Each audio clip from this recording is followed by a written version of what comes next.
Some people don't understand why you've already busted out the sweaters. They may raise a brow at keeping scarecrows out year-round, but you just go ahead. Let them stare, because you eat, sleep, and drink pumpkin at Dunkin'. So sip your classic spiced and iced $3 medium pumpkin spice signature latte, or try the bold pumpkin cream cold brew, an ultra-smooth brew topped with pumpkin cream cold foam. Also $3 for a medium. All so you can fall harder. America runs on Dunkin'. Participation may vary. Limited time offer. Terms apply.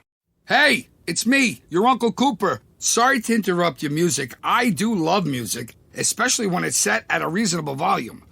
You know, music is really only as good as your speakers. The same is true for minivans. A minivan is only as good as the tires it sits on. And the button on the screen there, it agrees with me.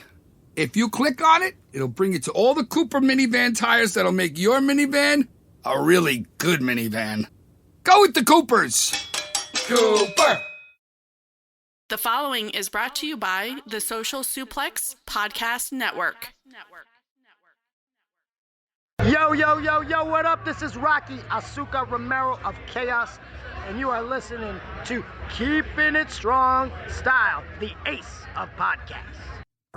Yo, this is Rich Latta from One Nation Radio. This is brought to you by the Social Suplex Podcast Network. We present to you the Ace of Podcasts, Keepin' It Strong Style. Let's go. It's the Ace of Podcasts, Keepin' It Strong Style. Covering New Japan, they ready to hold it down. Jeremy Donovan and the young boy Josh. Come and hit a job out and bury all the frauds. From the Tokyo Dome over to the G1. Social Suplex is the network where we can get it done. I'ma chill and let them have it, cause this is just an intro. Keeping the strong style, 6 stars from the get-go, boy. Yeah, from Tampa Bay to the Tokyo Dome, this is Keeping It Strong Style with your hosts, Jeremy Donovan and the young boy Joshua Smith. And thank you for listening. Welcome to Keeping It Strong Style, the Ace of Podcast on the Social Suplex Podcast Network. Jeremy Donovan here with the young boy Josh Smith. On today's show, we'll review the latest on the Burning Spirit Tour and cover all latest news in the world of New Japan Pro Wrestling.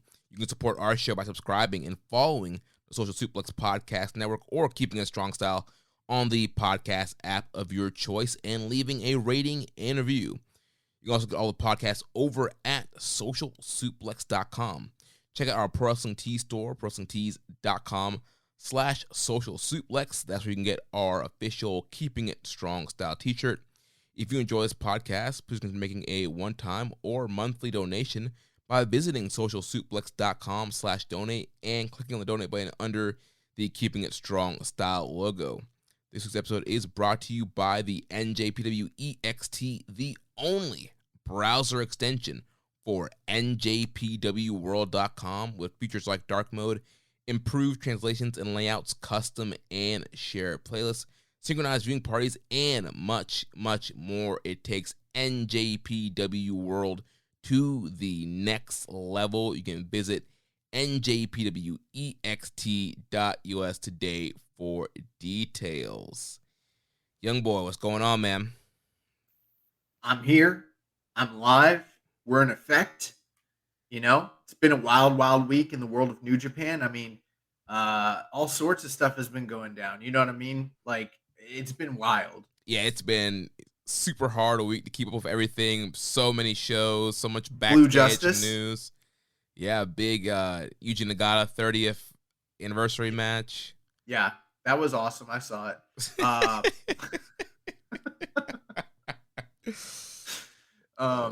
Yeah, man. All those dojo boys having their 30th or 20th anniversary on the Despi Taka shit.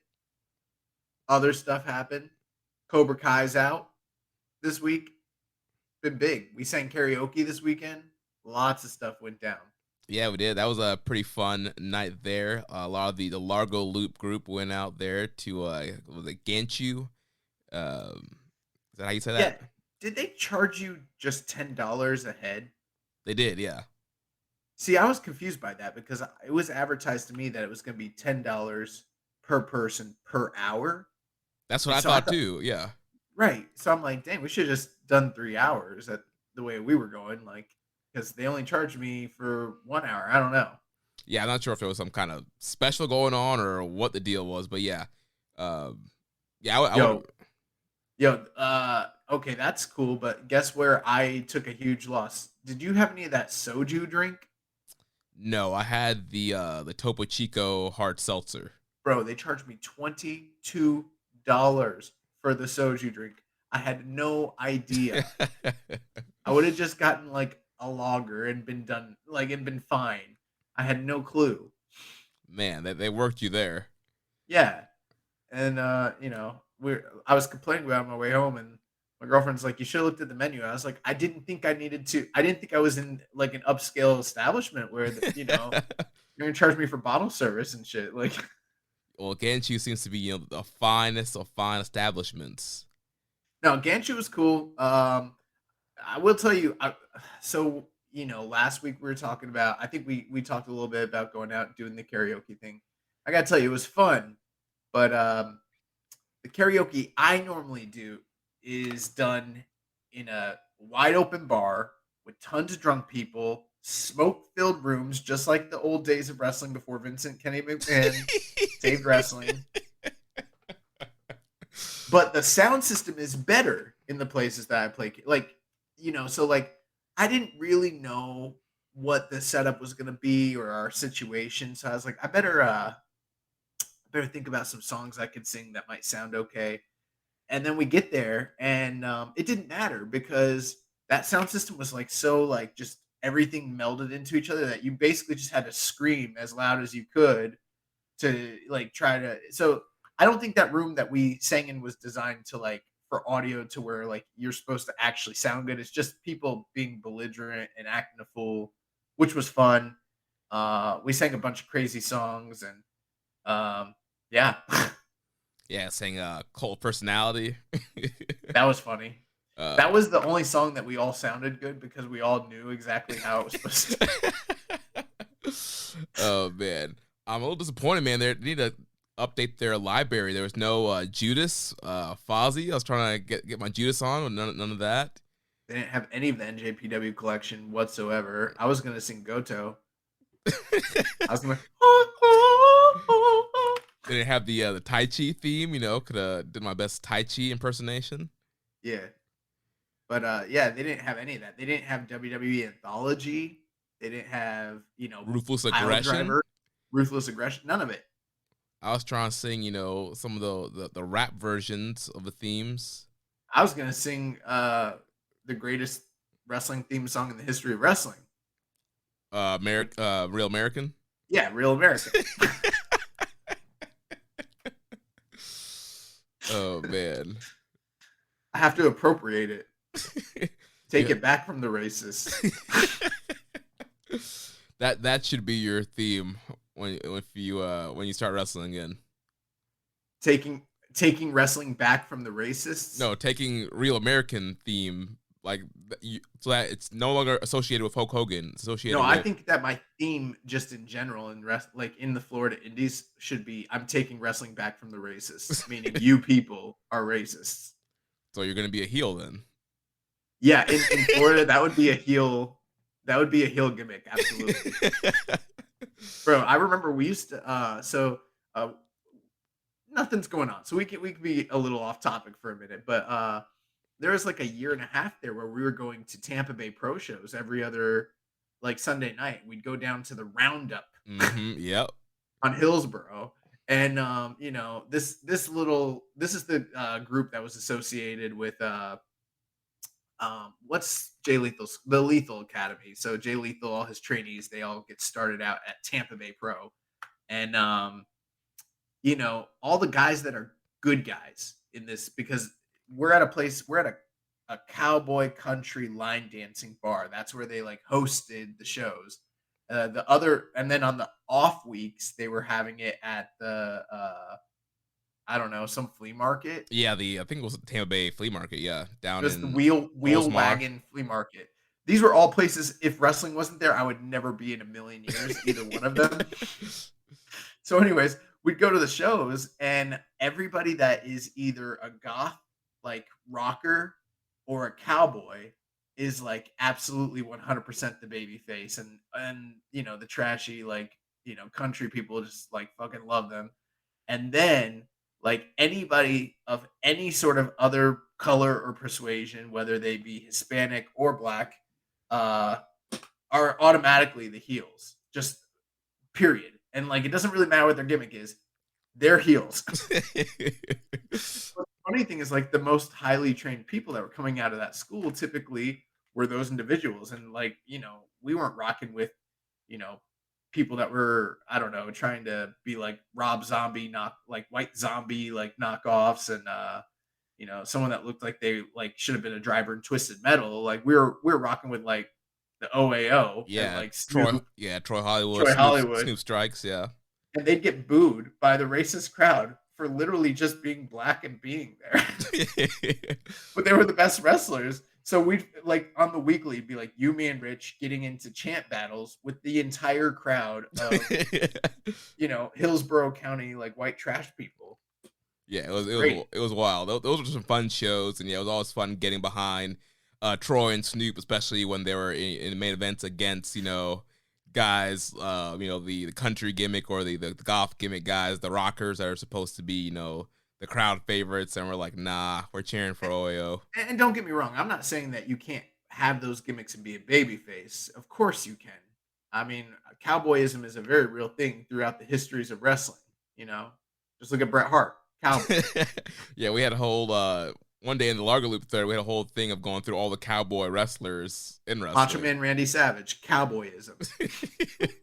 But no, yeah, so I mean, you can be liked, but literally in this one territory, it was literally like they just liked people that were specifically of a Caucasian persuasion, and anybody else was literally the heel. And we didn't rock with that. And we'd be out there. Remember when I always thought this was funny. The top title in their company is called the Tampa Bay Pro World Championship. So you were the world champion of Tampa Bay. Of Tampa Bay. And when Troy Hollywood was champion, we would chant "Real World's Champ." People get mad. As if he's on some like Ric Flair and WWF sort of stuff. The real world's champ. There are a lot of world champions running around Florida. People need to know at that moment in time in 2018 that Troy Hollywood was the real world champion in Florida. Of Tampa Bay. I remember one time we were at a show. We can move on after this, but there was like a big post-match angle, and some outside group came and attacked, and everyone bladed. And I was like, for this? You guys bladed for this? Like, this is bad. You guys, they're definitely not getting paid much. Like, they're just trainees, and they're like bleeding out like stuffed pigs. I'm like, someone needs to put a stop to this. Like, I don't know who's in charge of this. It was a hot angle. They're trying to build a blood feud. They're trying to get the people back. Red equals green. I guess they didn't need everyone to bleed. Everyone bled. There was like 8 people. They're all bleeding. Oh man, good old Tampa Bay Pro Wrestling days. Well, let's talk about New Japan Pro Wrestling. As you can tell, as we're 12 minutes in, we haven't really talked a lot yet because that's actually not that bad compared to a lot of podcasts. I mean, sometimes I listen to One Nation Radio and like they just be talking about rap and music and sports and pop culture. It's ridiculous. I'm like, get to the wrestling, okay, guys. I don't want to hear about politics right now. Get to the wrestling. Well, speaking of One Nation Radio, shout out to those guys. They had their 10-year anniversary episode that dropped on the network feed last night. So if you guys are big fans of Social Suplex, One Nation Radio, make sure you check out that episode. Big, long episode. They go through, their favorite wrestlers and matches of the last 10 years of doing One Nation Radio. It's a really fun episode to listen to, so make sure you check that out. Yeah, absolutely. And I'm just joking about those guys. They always do great, even in the opening segments. Even, I don't know if there are episodes where they don't even talk about wrestling, but I think that has to have at least existed on some level, probably early on. And everything they ever... The early days was a lot of, I think, a mix of like NBA, NFL, and wrestling. I think there were a few episodes where they didn't talk about wrestling at all. But you know what? I've done 2 episodes with them that were non-wrestling. I did a Rocky episode. No, did I? No. It was Black Panther. We did a Black Panther episode. Did we do a Rocky episode? We might I have. thought you guys did, We might or have. at least you talked about it of doing one. We definitely did a Black Panther episode one time, which was funny. I feel like there's something else we did an episode. I don't remember. But anyway, shout out to those guys. Me and Jeremy were both fortunate enough to be able to send in congratulation audio drops. So if you listen to the show, you'll hear that. But just want to reiterate again how grateful we are for those guys and all the hard work they put in, and 10 years of great audio. And I'm sure they'll continue to put out more. Yeah, and like you mentioned in your audio message, there might not be a Keeping It Strong Style or a Social Suplex podcast network if One Nation Radio didn't exist and we didn't meet Rich and James and become friends with those guys. Yeah, and I mean, also shout out to the SMC podcast, because that's the real, foundation of Social Suplex Podcast Network. So Shout out Caleb. Caleb, Rance, Kyle, thank you guys. I know none of them are listening too. That's the funny thing. Yeah. Oh man, but yeah, congratulations to One Nation Radio. I gotta say one last thing.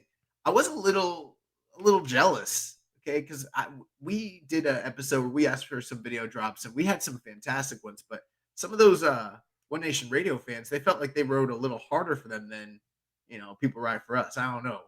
I don't like that. This is the flagship. Okay. I felt like we had a lot of good audio messages also. We did. They were great, but I want next time 7-star only. We're gonna screen them, and if they're not up to par, cut. You gotta do it again. Yeah, we'll send it back to you. Hey, I really liked what you did here, but what could use a little bit of improvement, if you want to just expand on this thought here, we would feel good about that. So maybe 30 seconds more of audio. Send that to us by the end of the week. Yes. Love, Jeremy and Josh. Oh man. But all right, let's jump into this stuff here. Last week we only had one show that made tape or gets aired on New Japan World, the second Cork and Hall show. No, we didn't. Today's show made tape. It came out like an hour ago. I watched it. The Gaga show, it did? Yeah, I watched it. You didn't watch it? No, I didn't. Oh, you missed it? Okay. Well, I guess I'll have to review it without you. Wow, you're slacking, bro. You're not dedicated. You're not about this life like me. I mean, I've been checking all day today. I didn't see it up there. It's not out. I'm about to say. But we did have the Cork and Hall show that was September 6th. It was the second show, and it was a fan sharing show also. Yeah, I wanted to smack myself after last week complaining that it wouldn't be cheering, and then of course it was. I'm an idiot. It's all good. I don't think it was very clear that both of those shows was going to be fan cheering, but it was. So we had another Corkin show with fans being able to cheer. So I'll just run through these results real quick here. So we had the opening contest, Suzuki, Taka, and Kanemaru. They defeated the Young Lions, Fujita, Oiwa, and Nakashima. We had the House of Torture, Dick Togo, Evil Show, and Udro, defeating Goto, Yo, Yoshihashi, and the DKC.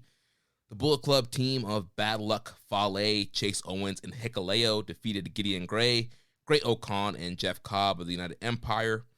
Then we had Aaron Hanare, Francesco Akira, and TJP of the United Empire defeating Wato, Deguchi, and Jado. Kushida and Hanma defeated the Bullet Club team of Gato and Taiji Shimori.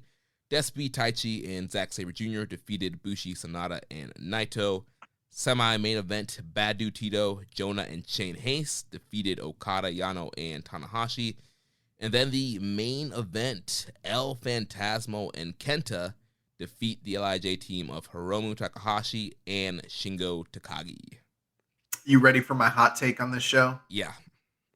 Okay, this might not be popular with other individuals, and they might disagree, but they would be wrong. Because my hot take is that this night's show was superior to the night prior. Really? I thought so. Did you not think so? I think I enjoyed it equally. Oh, okay. All right. Okay. No, I did. I liked it better. I thought that this had a better flow. I felt like the crowd was just as lively. And in some cases felt maybe even a little bit more acclimated and free in their cheering on this night than they did on the 5th. It didn't necessarily have those same magic moments like the first Kaze Ninore or in the first Naito entrance with, with the cheering. Didn't have quite that, but I felt like this crowd was a little bit more attentive and more hype, as weird as that sounds, even though it's the next night. And I liked the matches better, just generally speaking, including the main event. And there was also not major stuff, but there was angles and things that were actually building up for, the remainder of the tour, which was something we talked about last week was a little bit lacking on the previous night show. So altogether, I found this to be a little bit of an easier watch and more enjoyable. Yeah, you talk about the Never Six Man title match. They're building up that angle with the bringing out the dog cages and the dog house, and we'll talk about that stipulation in a little bit here. But they're building that up for that 6-man title match that's coming up this coming Sunday in Beppu, and also building up the junior title match with Kushida and Ishimori, building up the Naito and Sonata match against Dangerous Tekkers, Okada and Jonah. So I feel like there's a lot more direction. ELP and Shingo as well. We saw more. Even like the Nagata Okan post match, was something. I mean, we're not talking about major angles, but this was more in line with what I expect from your major Road to Cork and Hall type shows. So that's what we got here. Even the first match of the night, which was that 6-man tag with Suzuki-gun and the Young Lions, I felt like they told a pretty cool story where all the Lions were trying their best to get under the skin of Suzuki and maybe, take their best shot at the King. And it didn't work, and he was able to kind of manhandle all of them, including specifically Yuto Nakashima, who, what's going on with his hair? Doing a little afro. Yeah, but it's like looking kind of like Kramer from Seinfeld a little bit. Like he needs to tame it or something. I don't know. He's like, oh, I can grow my hair back? All right. There was a spot at the beginning of the match where they did a triple drop kick, the three of them, like they were the Von Erichs, but Nakashima, his was significantly worse. Yeah. Than Oiwa and Fujita's. But yeah, man, I liked this one. I liked the opener quite a bit. I like Suzuki just taking the Lions to task and, beating them up. That's always fun. Yeah, and he put out Nakashima with just a choke. He didn't go for the gotch. Yeah, well, the funny thing was, like, I listened to this on delay, and maybe part of the reason I enjoyed it more was having Kevin Kelly on the call on the, English commentary. Yeah, and he kind of, he was like suggesting at the end, he's like, what's he gonna do? Is he gonna try to pin this guy? Is he gonna submit him? Oh, is he gonna go for the knockout? Oh no, he's just going to choke him unconscious. Yeah. So yeah, that was a fun match. I feel like the crowd was really behind the Young Lions. I think that Oiwa is the man out of those three so far. That's the guy I like the most right now. Yeah. Although sometimes I feel like maybe you and I jumped the gun a little bit from, like, we were so impressed early on that we were ready to crown these dudes, and I think that we did see a glimpse of something special in the beginning. For sure. And I'm not saying that that's not there, but I feel like they let them go out there and showcase that. And then they kind of reined them in and we're like, all right, let's get down to the basics. Let's, break you down so we can build you back up. Because for a while there, they kind of just reverted to what we expect from Young Lions. And now we're finally starting to see them add a little bit more flair and personality into what they're doing. Yeah. And I feel like we haven't seen these guys have singles matches against each other in a while. So I'm curious to see whenever the next time that they wrestle, how much they improved from that first time when we thought they were pretty good. They're very good. But yeah, like you mentioned, House of Torture and Chaos, they had a huge brawl. There was dog cages involved, and it's clearly leading to the upcoming Never Openweight 6-man tag, which there has been a stipulation added to that, which we can talk about in a little bit. But yeah, it got kind of wild there during this match. Yeah. And once again, crowd booing. House of Torture seems to be very into the Chaos team beating these guys down and getting revenge on those guys. Also thought it was pretty funny in the Empire versus Bullet Club match, Gideon Gray tapping out to Hikuleo, just putting a chokehold on him, going for a choke slam. Yeah, well, he was gonna get choke slammed, and he's like, "Fuck that! Tap out, tap out, tap out." He didn't even get lifted off the air before he tapped out. Also, Jeff Cobb body slammed Hikuleo in that match. He did, yeah. Yeah, it's pretty crazy. But yeah, if anyone was wondering what they're gonna get out of Gideon Gray, this is kind of what you can expect here. You know, a lot of comedy, a lot of hijinks. He's the pin eater guy, and he adds a lot of personality and kind of flavor to the United Empire's group as a whole. Um, Aside from that, I think that they're telling a pretty good story with 6 or 9 going up against the United Empire team, because it seems that basically on paper and the way it's playing out, 6 or 9 is just not as good as Francesco, Akira, and TJP. And there's probably a lot of fans who would also say that that's not a kayfabe thing. That's also, how it actually is in real life. Yeah. So they're kind of really, even though they're former champions, they really are established at this point as like major underdogs. And if they're going to beat this United Empire team, they're going to have to basically wrestle a perfect match, because they're kind of getting owned by them. Yeah, pretty much every night out. Yeah, they've been getting whooped by the Empire. Pretty crazy to think that this is these first 2 Korakuen shows of cheering, the first time that Master Wato has wrestled in front of a cheering crowd. Yeah, he debuted. Well, since before his excursion. Yeah, pre-excursion. Yeah, but as far as being Master Wato and coming back from excursion, first time really, hearing from the fans, and fans seem to be digging him so far. I prefer Hirai Kawato. Yeah. Also, we had Kushida and Bullet Club team of Gato and Taiji Ishimori facing off. And one thing, and we've said this before, but it's becoming more and more apparent. I think Hanma's like made a lot of great strides to being like I don't want to say a great wrestler or anything, but like competent. Remember how scared we were for a while there?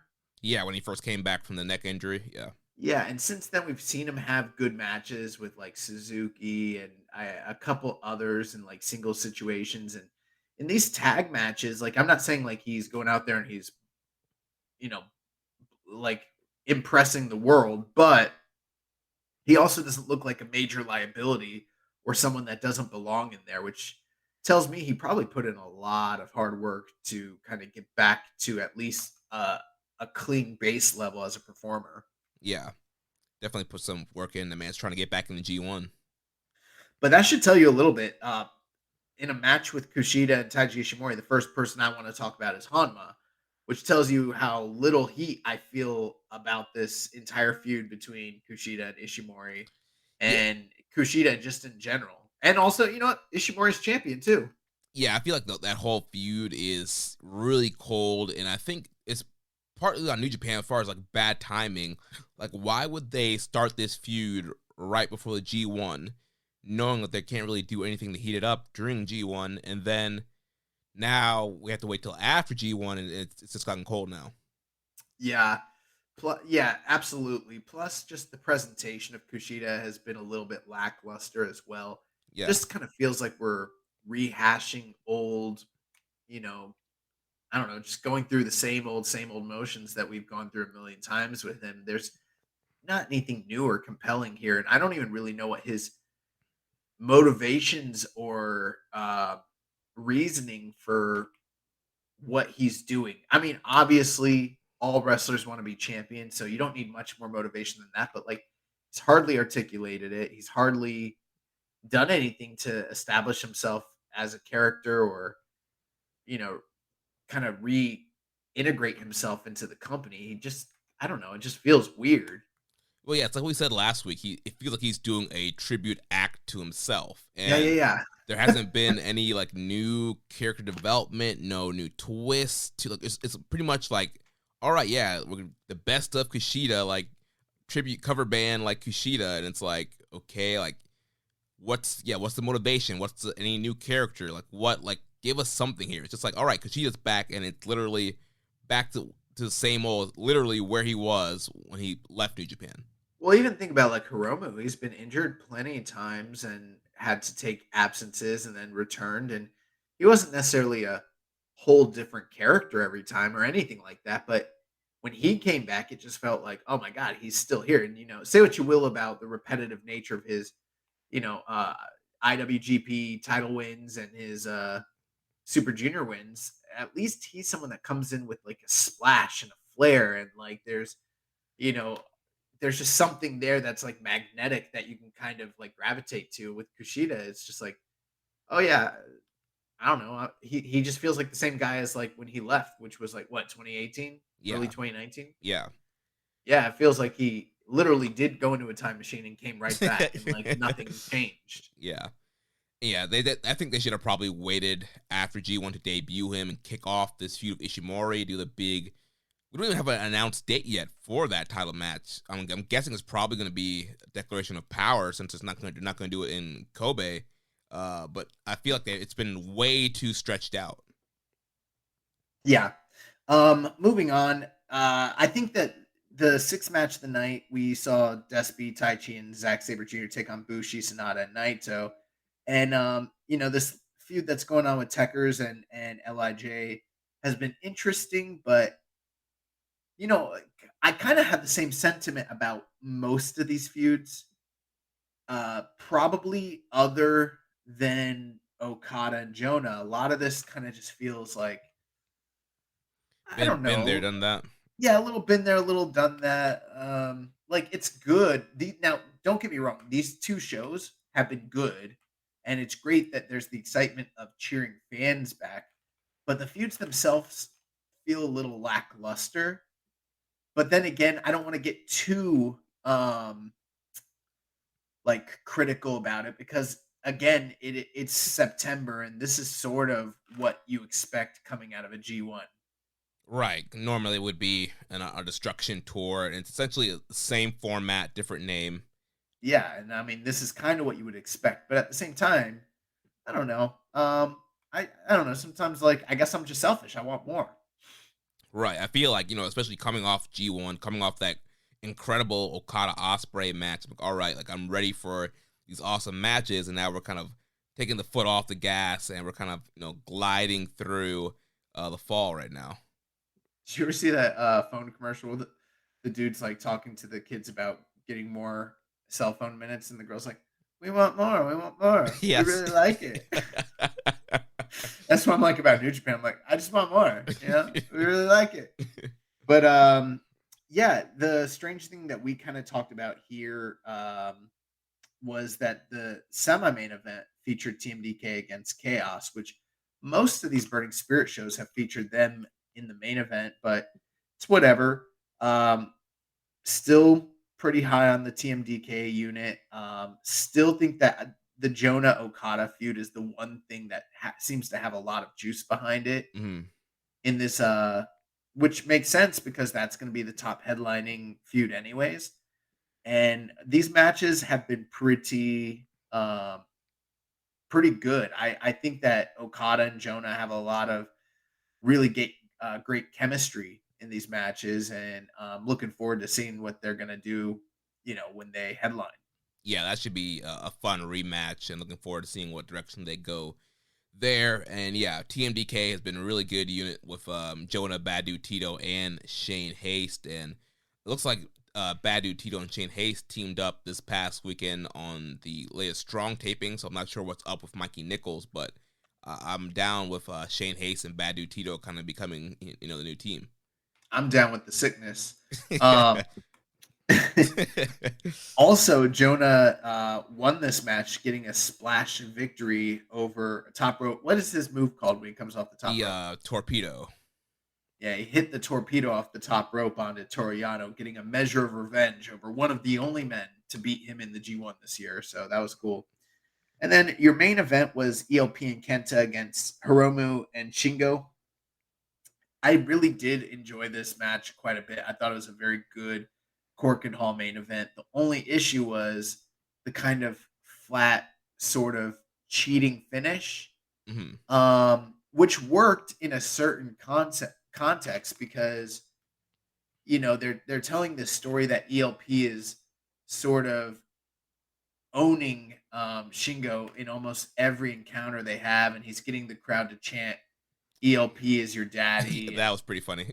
Yeah, and then after the match, he put a diaper on Shingo's head. So that stuff's all funny. And obviously, like, he has to find ways to win without hurting the credibility of Shingo. So to make the angle work, they need to find, creative ways. And in this case, they cheated. There was a ref bump and then a distraction. And then he punched Shingo in the dick and hit him with a small package for the 1-2-3. My only issue is if you're going to do that finish, maybe don't have this match headline the show. I don't know. That didn't feel like the way you end a Cork and Hall show with that finish, even though the baby faces still got comeuppance at the end and ended up, even though they lost, they still ended up closing out the show with promos between, Hiromu and Shingo. It just, I don't know. I don't know if I liked that they had this as the main event. Felt like maybe it's the wrong call. I don't know. Yeah, I think it probably would have been a better ending if you just had TMDK kind of closing the show out after they once again beat Chaos, hype those guys up. I do understand wanting to heat up, ELP and also add some steam to this ELP Shingo rivalry. But yeah, I feel like they could have done a different finish for ELP to still win and kind of get over on Shingo. But yeah, it felt more of like a match that should have been semi-main or higher up in the card with the finish. But I am liking the Shingo and ELP rivalry. Like we mentioned last week, ELP has been very creative, cutting his hair like Shingo. The ELP is my daddy shirt. He's getting the crowd to chant, Shingo's daddy. Now, you might say that haircut looks like Shingo, but it kind of reminds me of a different former Bullet Club member, if you know what I'm saying. Who? Bro, in the back, he looks like Kenny. Mm. Yeah, there's like photos, and for a second, I was like, I like got confused. And I'm like, oh my God, he looks like Kenny Omega in his heyday. Well, when he was in his prime. When he was the face. Back when he didn't get in it. Yeah, didn't get into fights. Yeah, when he wasn't rescuing dogs from backstage brawls. ELP keeps trying to hit the one-wing angel, so maybe he figured he needs the haircut to be able to finally hit it. Possibly. But that's pretty much it. I don't have any other thoughts on this show. Did you have any last, thoughts or insights? No, I mean, I think that's pretty much it. Like you mentioned, there was the angle after the Bullet Club United Empire match with Great Okan. Nagata was on commentary, and he got in Nagata's face because they were facing off on the September 11th show that has not aired yet, but was it's going to be video on demand. They were the main event, so they kind of heated that match up, and the crowd turned on Okan to chant Nagata, and Okan was not happy about that. Besides that. So coming up, even though it hasn't aired yet, obviously 2 days ago there was a September 11th Burning Spirit Night 8 show that will be aired on video on demand. And most of the show pretty much is other various versions of the preview matches that we've already discussed on this episode. The main highlight, though, is that in the main event, you have Yuji Nagata's 30th anniversary match, which will be a singles match between Yuji Nagata and Great Okan. And then coming up in this upcoming week, Burning Spirit in Beppu, which will be September 18th, 2022. We have the card here. We'll be reviewing it next week. We've got the Bullet Club team of ELP and Kenta taking on Bushi and Shingo. The Bullet Club team of Fale, Owens, and Hikuleo taking on Gideon Gray, Okan, and Jeff Cobb of the United Empire. Third match, Taichi, Taka, and ZSJ versus the LIJ team of Hiromu, Sanada, and Naito. Fourth match will be Great Bash Heel and Okada. But that's a funny grouping. Versus the TMDK trio of Tito, Jono, and Shane Haste. Fifth match of the night, 6 or 9, David Finlay and the DKC versus the United Empire team of Hanare, Akira, TJP, and Ospreay. And then sixth match of the night, we have the Never Openweight 6-man tag team title match, which has seen a rule change. It will now be a dog cage survival match between Goto, Yo, and Yoshihashi as they defend against the House of Torture team of Evil, Sho, and Yujiro Takahashi. And we have quite a few questions about this, actually. Yeah, so first the rules. So it's gonna be tornado rules. There'll be no tags, and submissions and pinfalls can count by anyone on anyone. Additionally, in each of the four sides of the ring at ringside will be a dog cage. Teams can opt to lock an opponent inside one of the four cages to eliminate them from the match. Should all three members of a team be shut in a cage, the match will end. We had a question here from Matthew Taiwati. I'm not sure if I'm saying that last name correctly. I've never known how to pronounce his name. From Matthew, he says, can Josh recommend any classic tornado dog cage survival matches from the archives, preferably with Inoki or the Three Musketeers? And Rambo and Slam Pig says, what kind of bullshit is this trios dog cage whatever match? Gato is killing me. On a related note, setting aside the 2-hour-long Hidden Island Survival Death match, what is the weirdest match in NJPW history? Good questions. Yeah, so no, I can't name any other classic tornado dog survival cage matches from the archives. To the best of my knowledge, there's never been one involving Inoki or any of the Three Musketeers. I'm actually looking online, and there are on record, according to Cage Match, 3 dog cage matches of all time. 2 of them have occurred already in New Japan, and both involved Toru Yano. But there was one match from a company called BEW Empire Fights Back number 4. This is from London, England, back in 2017. The match was called the Damien's Dog Cage Match, and it involved a man by the name of, you guessed it, Damien, as he defeated someone by the name of Jack Quinn. I don't think that this match made tape, so there's not a deep history of dog cage matches. There was the Dog Kennel from Hell match. I was about to bring that up, yeah. Yeah, Al Snow and Big Boss Man. Yeah, great trailer. Does that count? Probably. One of the worst matches that have ever existed ever. But yeah, as far as weirdest matches in New Japan history, I'd probably have to say like the ones involving like women, just generally.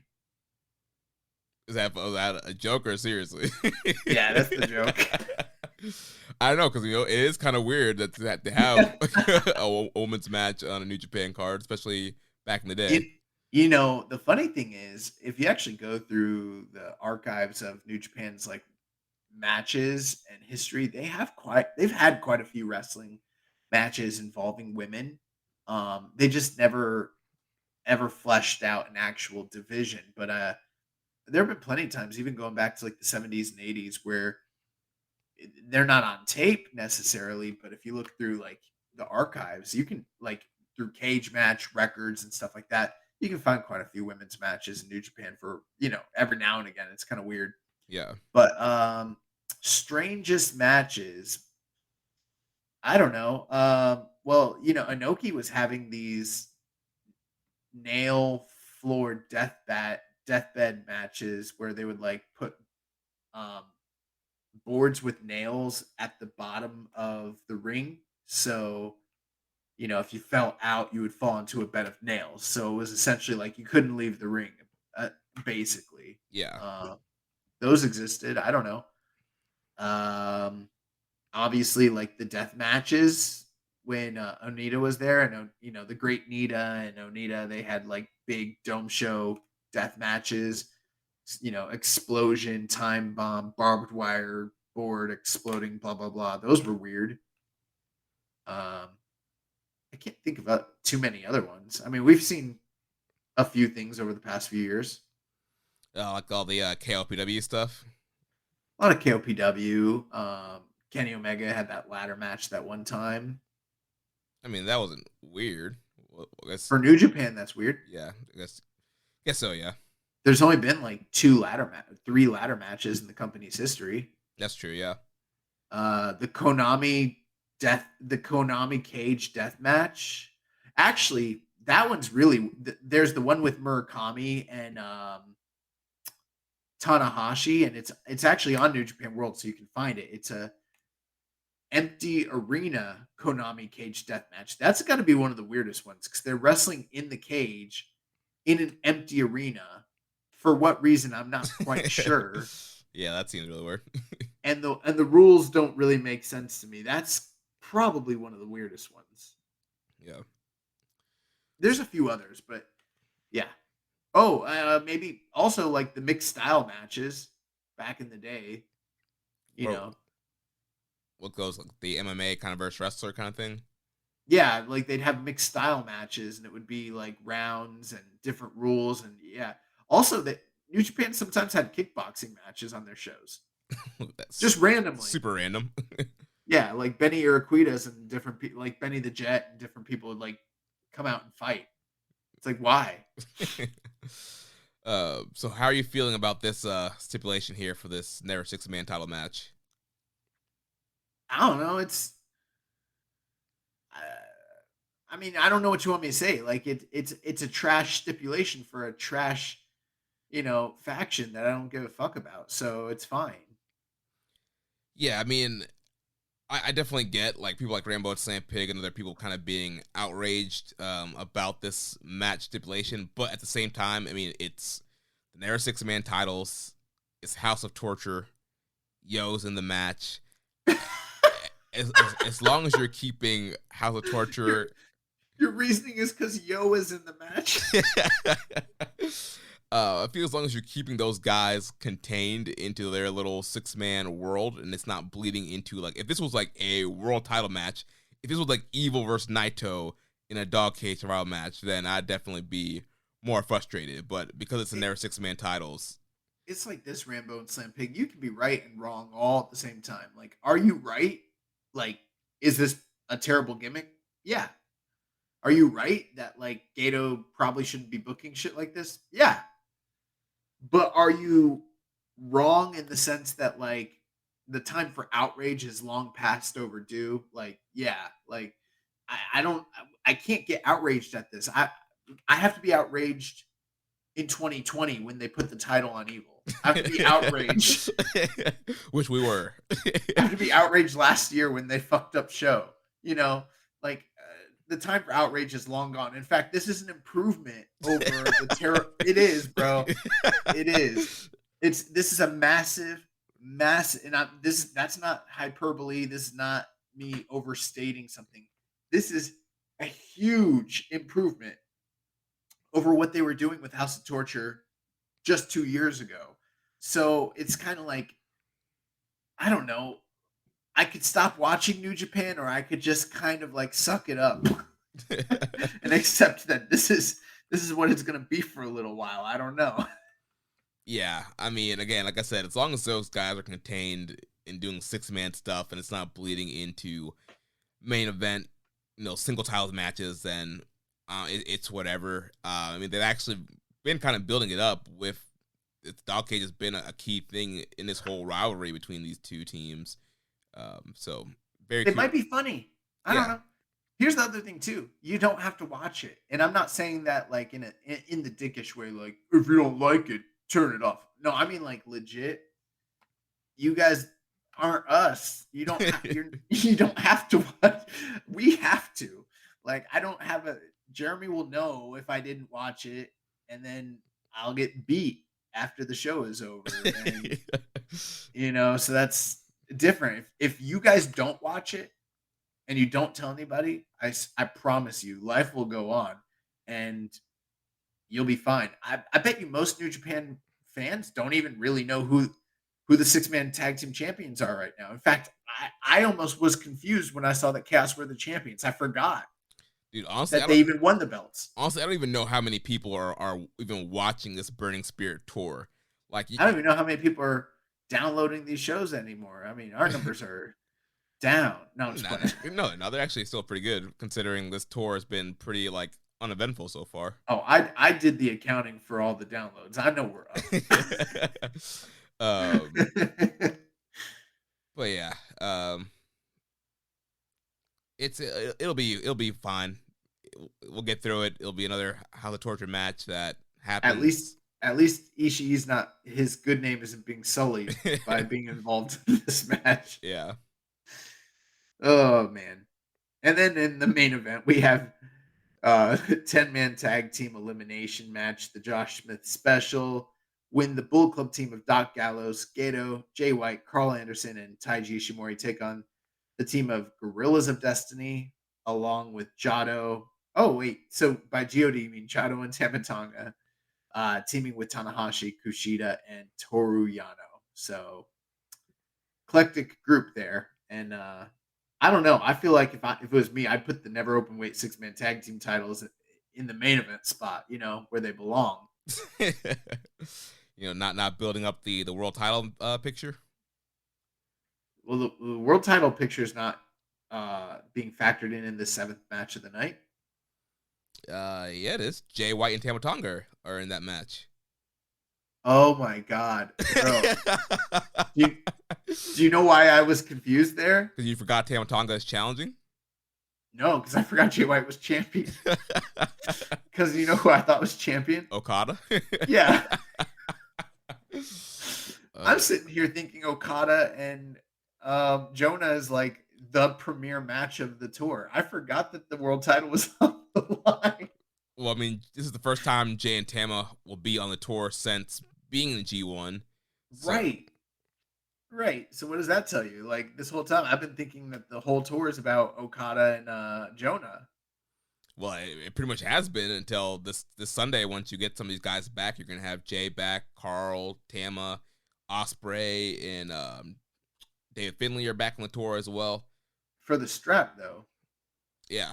Okada was going to defend his world title against Jonah. Well, I mean, Okada is champion. He's G1 champion. Oh, okay. But he's not defending it though. So even but if he does. even if he loses, like Jonah still has to go challenge Jay White or something. You know what? I'm kind of glad though, because remember like last year with and just all the different times when they did the double gold dash, somehow Jay White just happened to always magically come out on top with the negotiations. Yeah. And now that he is the champion and he's kind of getting screwed by Okada, it kind of feels right. It does, yeah. It's comeuppance. Oh man, but those are the really exciting shows that are coming up over this next week. Riveting. The Burning Spirit Tour is by far the top tour of 2022. Oh, it's lighting the world on fire. Yeah. There's a reason why it's called Burning Spirit. And then with World Tag League around the corner, I mean, God, we are in for it. Oh, man. Well, let's jump into New Japan Strong real quick. So that we had night 1 of the Fighting Spirit Unleashed tour. So opening contest, we had Mascot Arata defeating Mysterioso at 9 minutes 41 seconds. Robbie fucking ruled. Yeah, it was a really fun matchup. I thought this whole entire show was awesome. Yeah, definitely so much better than the previous tour. All of it combined. If you took that entire show, it's not better than these 3 matches. But yeah, so Dorada and Mysterioso, really fun matchup there. Fast paced, these guys, doing a lot of cool lucha spots, and Mascot Dorada, hulking up the bigger Mysterioso on his shoulders to hit him with that Dorada drive or whatever he calls it to get the win. That move was awesome. I liked when Dorada tried to do a flipping senton off the top rope or over the top rope, and Mysterioso caught him on the outside and just fucking muscled him and threw him into the barricade. Yeah, I like this match a lot. I really like Mysterioso. So do I. It's so weird. He's been a part of like New Japan of America / Strong from like way back when they did those like Lions Break shows, like way back in the day, and he still hasn't been brought over to Japan yet. One other thing too I noticed on the show, and I know I've said this in the past, but I'm saying this with a lot more conviction this time. I think Alex Kozlov, right? Yeah, Kozlov, yeah. I don't know what's wrong with me tonight. I think Alex Kozlov has gotten better on commentary, and I think it has something to do with Ian Riccaboni helping him, or like just, I don't know, his guidance or osmosis. But then I think to myself, Caprice Coleman's pretty good, but I used to think he really fucking sucked. I mean, terrible. And he worked with Riccaboni for a long time, and then he kind of got good.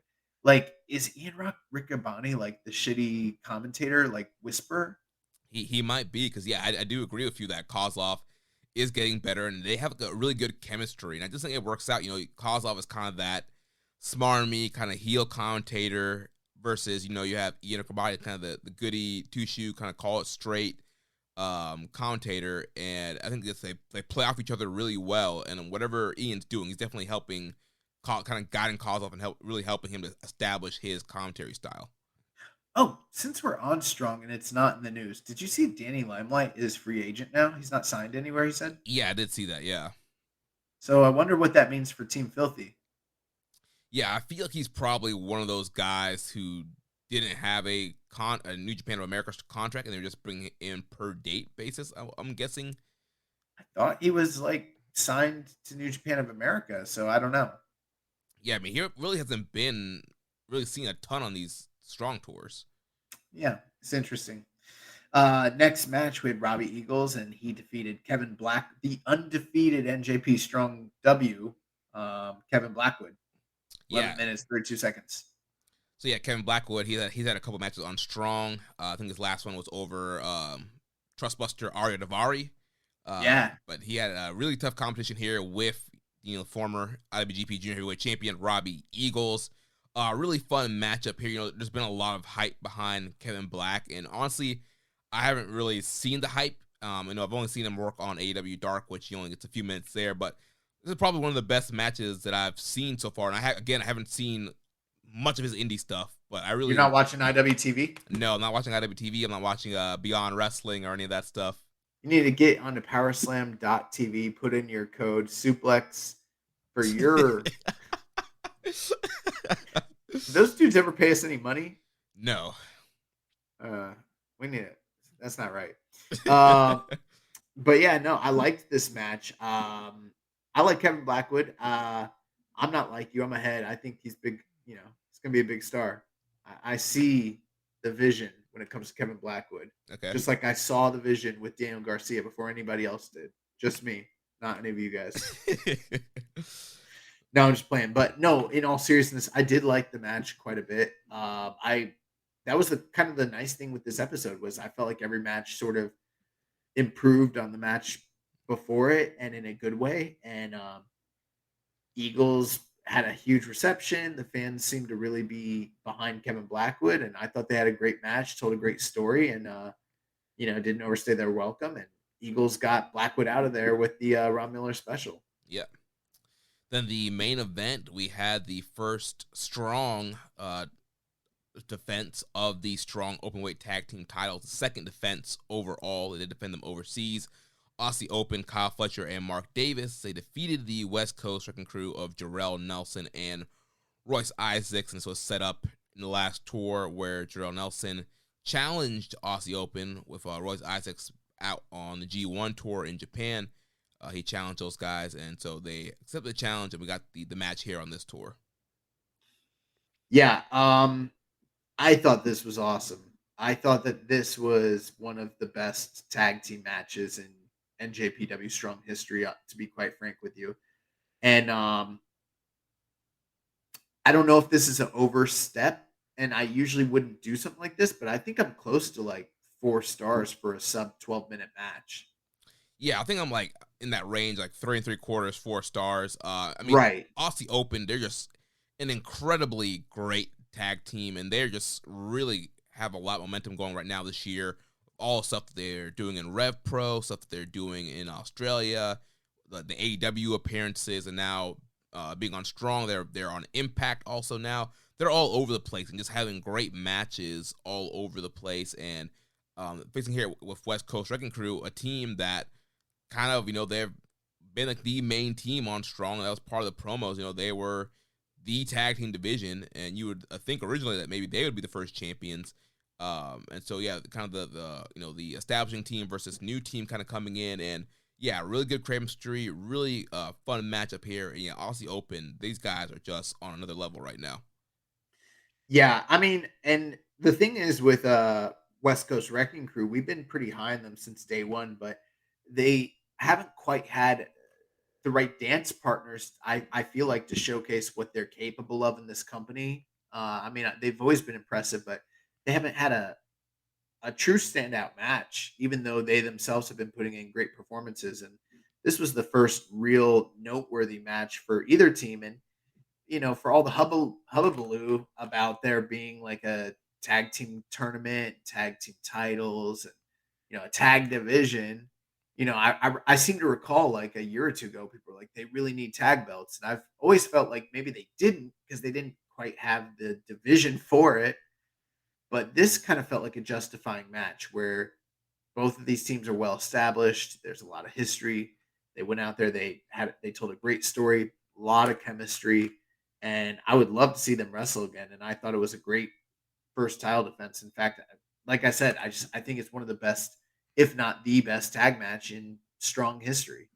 Yeah, and I'm wondering what's going to happen now with Team Filthy going forward. With Royce Isaacs and Filthy Tom being in Japan all summer, they kind of became babyfaces there, and Team Filthy are heels in America on Strong.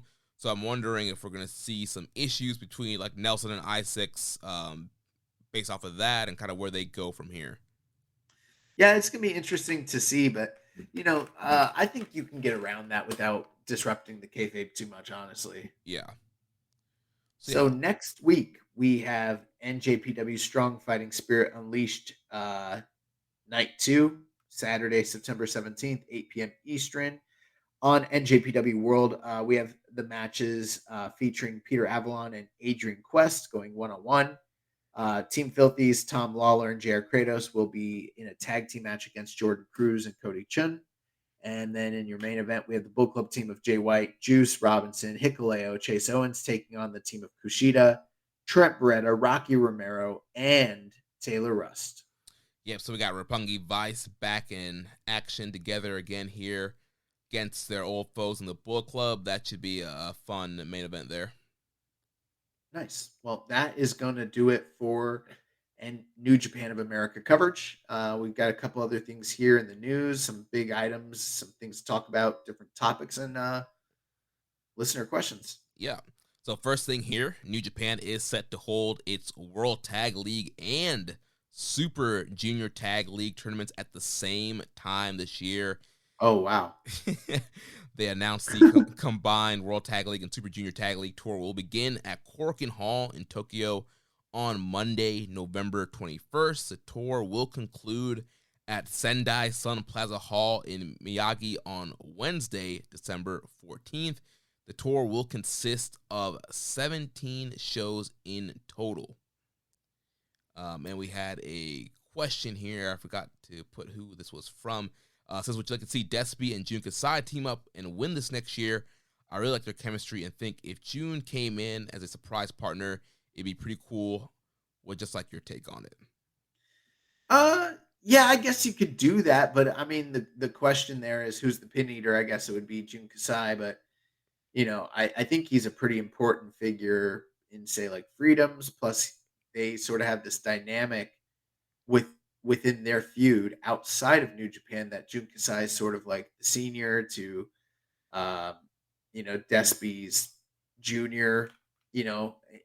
Just in terms of like their status within the pecking order versus one another. So I feel like that would be kind of a weird dynamic to have Jun Kasai come in as his pin eater. Plus, yeah, they're a little lax in the rules in New Japan, but I mean, Jun Kasai is like a straight up deathmatch guy. I'm not saying he couldn't go out there and have entertaining, tag matches, but people are going to want to see him bust out like barbed wire and tacks and crazy and skewers, and I don't know, maybe something like that should be brought into New Japan, into the World Tag League. Maybe that would be a welcome, sort of deal. I don't know.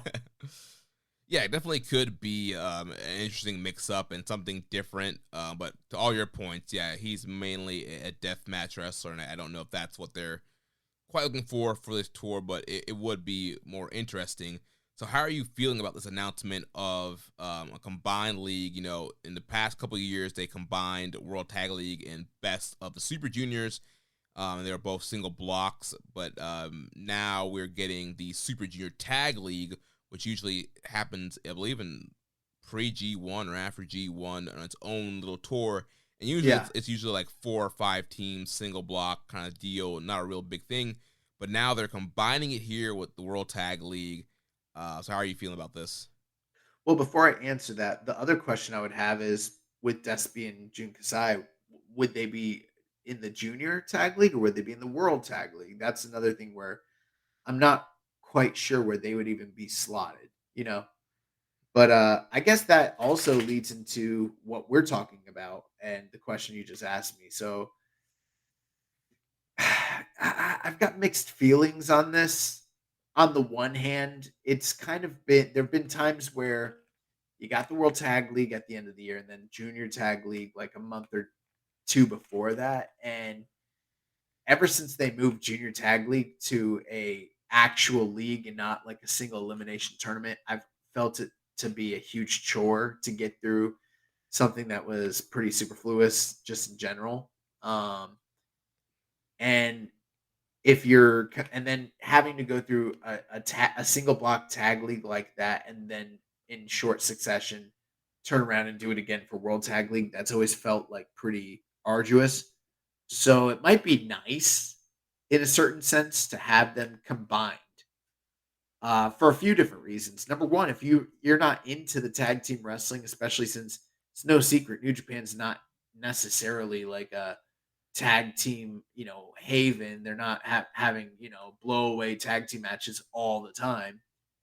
Then this might be a nice way for you to just skip it all together. It's like, take December off and just treat it as a nice little break. You don't have to worry about it being shoehorned into the tour in October or, November. The other thing too is if you do plan to watch it, maybe it will make things a little bit more convenient because they're both right there and you can just tune in and turn it on. I don't know.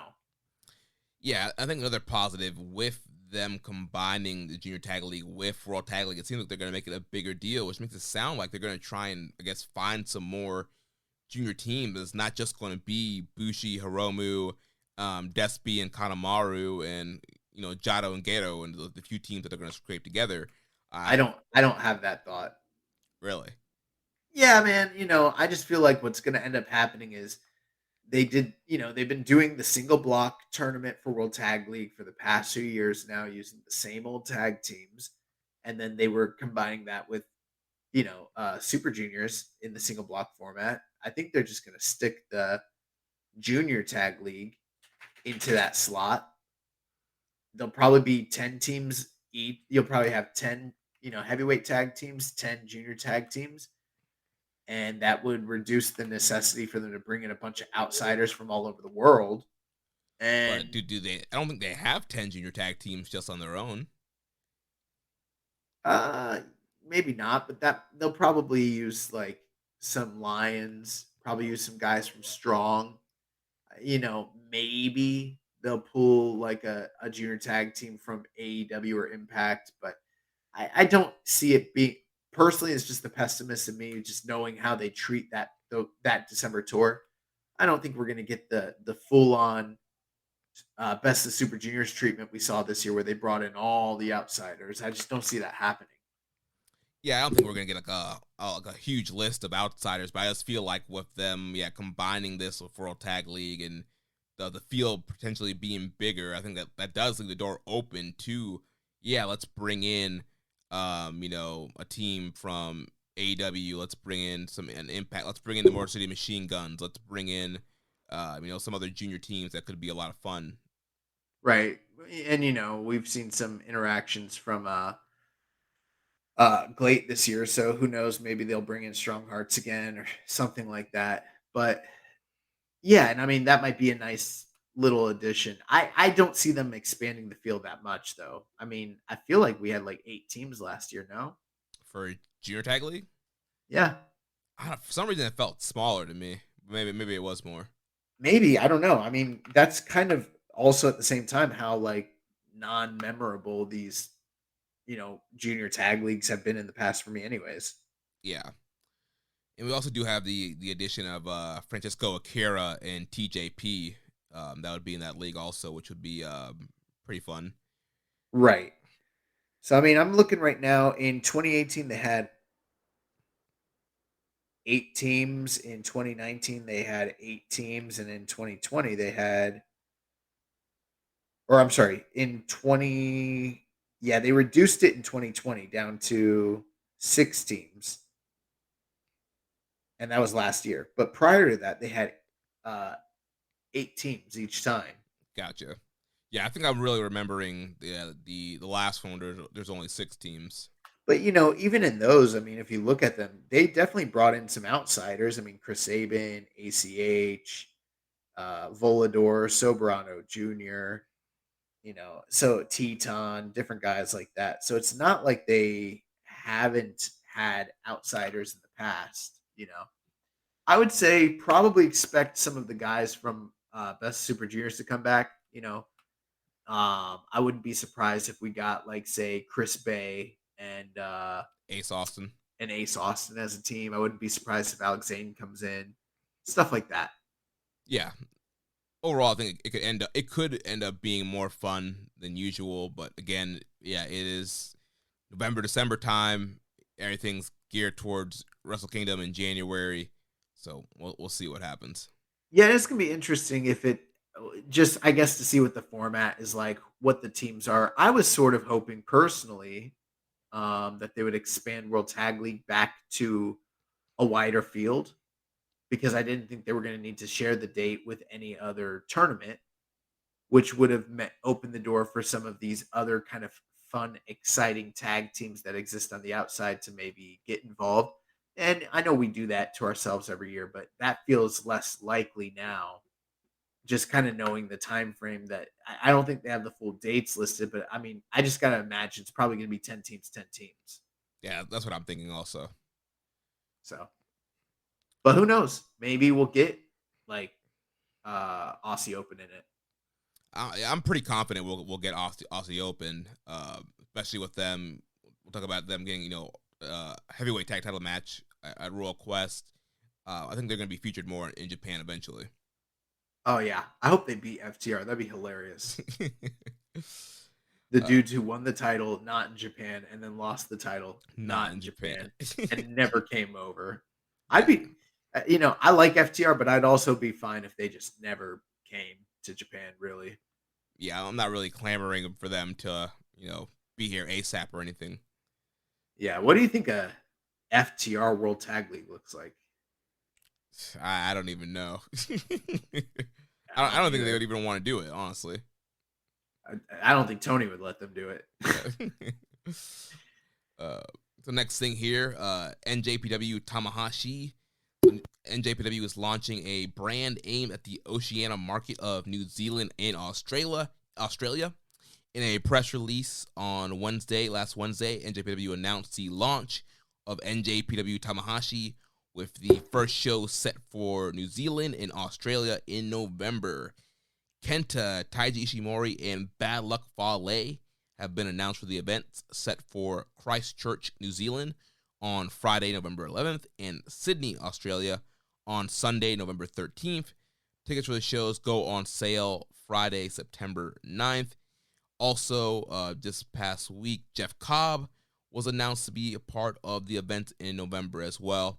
And in the press release, NJPW likens the Tamahashi brand to NJPW's Strong brand here in the United States, with talent from the company's New Zealand dojo set to be used the way that the LA dojo has been on Strong. Yeah, I mean, I think this is interesting. I think it's probably the right move, especially since, over the past few years, especially pre-pandemic, the Australia scene was really starting to kind of blossom.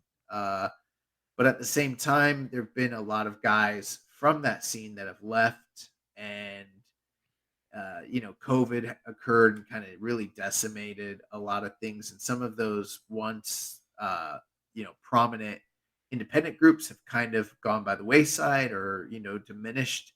And a few other groups have kind of like also risen up in recent times, but sort of feels like an open market market there, and it doesn't have that same kind of like negative connotation that say like Brit Res has. Right. And Yeah. it's in pretty close proximity to New Japan. And when you consider Fale and all the work he's done in the dojo there, it just kind of seems like a if they're not going to partner up with anybody in, that New Zealand, Australia sort of region, makes all the sense in the world for them to like kind of launch a sub brand, have a place where guys that are training can get work and get experience. And, that might even be a new market where they can get a foothold and actually do some business. And obviously when they, eventually tour there, which they do from time to time, it's going to be a net positive for them. So, yeah, they did pretty good when they did that. What was it, like Southern Showdown? A couple of years ago, that New Japan tour they did there with when Rob Eagles turned on Bullet Club and came Bayface. So I feel like it's a good market, a market that loves New Japan, and they already have the Fale dojo there. We saw the documentary of some of those guys that Fale and Tony Kazina have been training. So yeah, I think it makes a ton of sense. And again, it's going to be set up similar to New Japan Strong. So you'll have these Fale dojo guys facing off against New Japan guys, and I'm sure they'll bring in like local independent guys also from that Oceanic region as well.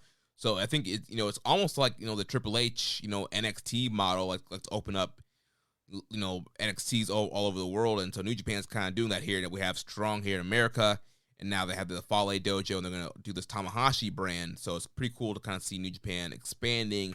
And that just means we're going to get it's a whole other talent pool for them to send guys over to Japan. I don't know how to pronounce it, but I think it's Tamashi or Tamashii, one of those two. I don't know. Gotcha. Yeah, I'm not sure if I'm saying that correctly. I'm sure somebody will correct us. Well, I think you're throwing in an H like Tanahashi. Come on, Tamahashi.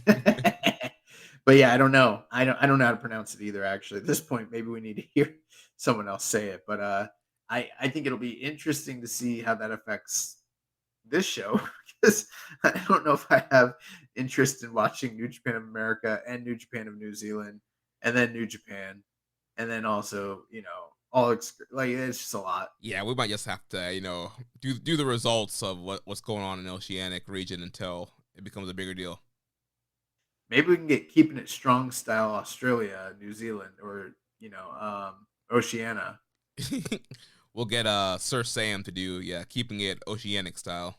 I'm fine with us. I would love if we had like an Oceanic Keeping It Strong Style brand and a North American brand as well. And we don't do either of them. We completely sublet that to others. Well, maybe we could do that, change some things up, And we still get the lion's share of the advertising on it, but we'll give whoever does it, we'll give them a little taste, Football fans, grab your favorite food and a cooler full of drinks. It's time to tailgate. Whether you're serving up hot dogs and hamburgers or breaking out the barbecue, feel free to kick things up a notch with Frank's Red Hot. And when you're looking to cool it down, reach for a nice cold Bud Light. The team's going all the way this year. Make sure you're there to cheer them on. And don't forget to fire it up with Frank's Red Hot and cool it down with Bud Light. Enjoy responsibly. Anheuser-Busch Bud Light Beer, St. Louis, Missouri. Hey, it's me, your Uncle Cooper. Sorry to interrupt your music. I do love music, especially when it's set at a reasonable volume. Music is really only as good as your speakers. The same is true for minivans. A minivan is only as good as the tires it sits on. And the button on the screen there, it agrees with me. If you click on it, it'll bring you to all the Cooper minivan tires that'll make your minivan a really good minivan. Go with the Coopers! Cooper! So that's that going on in the Oceanic region. This past week, I guess it was yesterday that we had Today, or maybe no, yeah, it was yesterday. Sorry. All right. JTO had the Taka Michinoku 30th anniversary Takataichi Despy Mania show, which was a pay-per-view on NJPW World. Won't give spoilers in case people haven't watched it yet or still trying to find time to watch it, but the big main event that's been getting a lot of buzz, Jun Kasai versus El Desperado. Josh, I know you've seen the match already, and spoiler alert, it's going to be the excursion match of the week as well.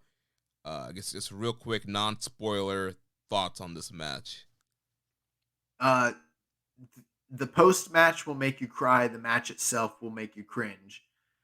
This match is outstanding, but you need a strong stomach because if you've watched Desperado's other death matches, namely like the match with John Moxley or his other matches with Jun Kasai, those are, technically death matches, but like there's a spectrum when it comes to the ghoul scale. You know what I mean? You got like your brawls, stuff like that. Then you got like your more hardcore matches, which are like just a notch above like a no DQ or like a brawl. Then on the very, very far end of the spectrum, you start getting into deathmatch territory, right? Mm-hmm. And I would say that the Despy matches, they just kind of straddle that line. Like they're clearly death matches, but they're not that too far off from your average like GCW hardcore match or whatever. This one goes all the way, all the fucking way. I mean, they did some stuff that was like, yeah, that's fucking crazy. So it's an incredible story. I think that this has a really, really good shot of winning Excursion Match of the Year this year. That's how good it is. It's really great. And yeah, man, Despy's out here. Like, I don't know. I don't want to influence too many people, but it's going to be hard for him to not win Junior of the Year right now. Yeah, I mean, he's been doing really great work, and, he has a shot here with these matches to get, Excursion Match of the Year, like you mentioned. And we had a question here from Reddit user Wiz Factors. With the main event of Taka Taichi Despy Mania, can we say that 2022 is the year of excursion matches for NJPW? It feels like NJPW has left absolute bangers in every single promotion they have stepped foot in. That's true. And it's happening, but before the pandemic, it was way more. And before the Elite left New Japan and before Ring of Honor like imploded on itself and before NXT signed up every free agent in the known universe, when the indie scene was booming in like 2016, 2017, 2018, it was way more than this. Way, way, way more. I mean, Kenny Omega was out there doing crazy stuff all the time in all sorts of places. Ibushi was literally all over the world doing crazy stuff. Zack Sabre Jr., LIJ was always traveling. The Bucks were having like constant great matches, plus all the guys that worked in Ring of Honor all the time, plus all the guys that working in Rev Pro all the time. And PWG was always having, New Japan representation and tons of dream matches. And, Michael Elgin was out there, killing it, and Will Ospreay and Ricochet. And it was kind of crazy at one point. Like it was almost impossible to keep up with what was going on out there. Yeah, then your WrestleMania weekends, New Japan had more of a focus few years ago than it did in the last couple of years. Not to mention guys like Suzuki and Ishii just being all over the world having bangers. Like, and I know some of that stuff is still going on, and this has definitely been an uptick this year, and it's been pretty great. But man, during that heyday of like the indie scene boom, like it was a lot more than this. Yeah. Also, a question here from Less Commission 7252. How do you guys feel about Desperado fighting in these hardcore death matches outside of New Japan? You guys probably haven't watched a match of him and Jun Kasai, but it was too much violence with the weapons they were using, and the wrestling didn't feel like wrestling at all. I'm not trying to downgrade wrestling, but this is the reason why I'm not a huge fan of hardcore death matches. I have a love-hate relationship when it comes to deathmatch wrestling, like because I think when it's done correctly, it can really be an effective storytelling device. And I have plenty of death matches in my wrestling, watch history or repertoire, whatever you want to call it, that I love going back for decades. But anytime I try to watch a product that bases itself primarily around that style of wrestling, I find myself quickly bored because I personally think that gimmicks like that are more effective when they're done sparsely, you know? Yeah, And and also when they have a good build. yeah, when there's a build and there's a story and there's a reason behind it, but the style itself isn't the issue I have. It's when I think deathmatch wrestling's pretty special, if I'm being honest. And when you see someone doing these really crazy things over and over and over and over again, you get desensitized to it. And it leaves less of an impact. It's like you turn on like a old school CZW show, and if everybody's doing crazy stuff the whole night, by the time you get to the cage of death match, it's like, man, I already saw everyone bleed. I saw everyone go through glass. Saw everyone, I don't know. But on the flip side, I've heard a lot of people use the argument where they're like, you know, deathmatch wrestling is trash and it's unathletic and, it's lazy and it's for guys that can't work. And also talk about how it's the destruction of someone's body, and there's that preservation aspect to it, that criticism. And my feeling on it is all of wrestling is like that. All of it, even the comedy matches, even the squashes, no matter what it is, it's people going out there and laying their lives on the line and their bodies and their health and their safety and destroying their bodies. Even if it doesn't look that way, that is what's happening. It just so happens that deathmatch is the most visually graphic version of that you could possibly muster up. Right. But at the end of the day, it's all the same. I mean, whether it's Pancrase or whether it's, I don't know, like Chikara and like goofy, comedy wrestling matches and Lucha Underground or, Glow, they're all taking bumps, So I don't know. I would say deathmatch probably isn't for everybody. It's not everybody's cup of tea, but I've definitely seen way crazier hardcore matches than this one, but it was extremely violent. It was truly a modern day death match. I mean, some of the stuff they did was nuts. Yeah, death matches aren't my like go-to style of match, but I don't really hate them. I do think that there's a psychology to them, just like a regular match. There is psychology and ways to put together death matches, and I do think that sometimes there are some indies where they do quote unquote death matches, and it's just untrained guys hitting each other with stuff because they Yeah. don't know how to do anything else. But when it's done correctly and, like you mentioned, done sparingly and done with a bill, like clearly there's been a long history here now between Desperado and Jun Kasai. They've been having these death matches and they've been doing all this stuff on these Takataichi Despi Mania shows. And so now there's this kind of rivalry, there's a history. They don't do them, every week. These happen periodically throughout time. And so I think it makes it special and there's a build to it. And so I'm fine with stuff like that. But again, I'm not somebody who's going to just throw on a death match when I'm looking for something to watch. But I think they can be fun and they can be done well. Yeah, and the other thing too is like this was a pretty big draw. The building there and was I don't know exactly which building it was, but it did not look like one that I was overly familiar with. Let me see here. They were in Yoyogi National Gymnasium number 2, and they drew just shy of 2,000 people, which isn't huge by like say New Japan standards, but you know what? Even in this pandemic era, that's not a bad crowd across the board, even for New Japan or Stardom or Noah or Dragon Gate. And considering it's sort of like a JTO produce show, that's a pretty big number for them. So this was one of the bigger like produce crowds I've seen in a very long time. So there's a lot of interest. The crowd was incredible for the show, and they're very, very, very hot. Yeah, the And crowd was allowed to cheer for this show.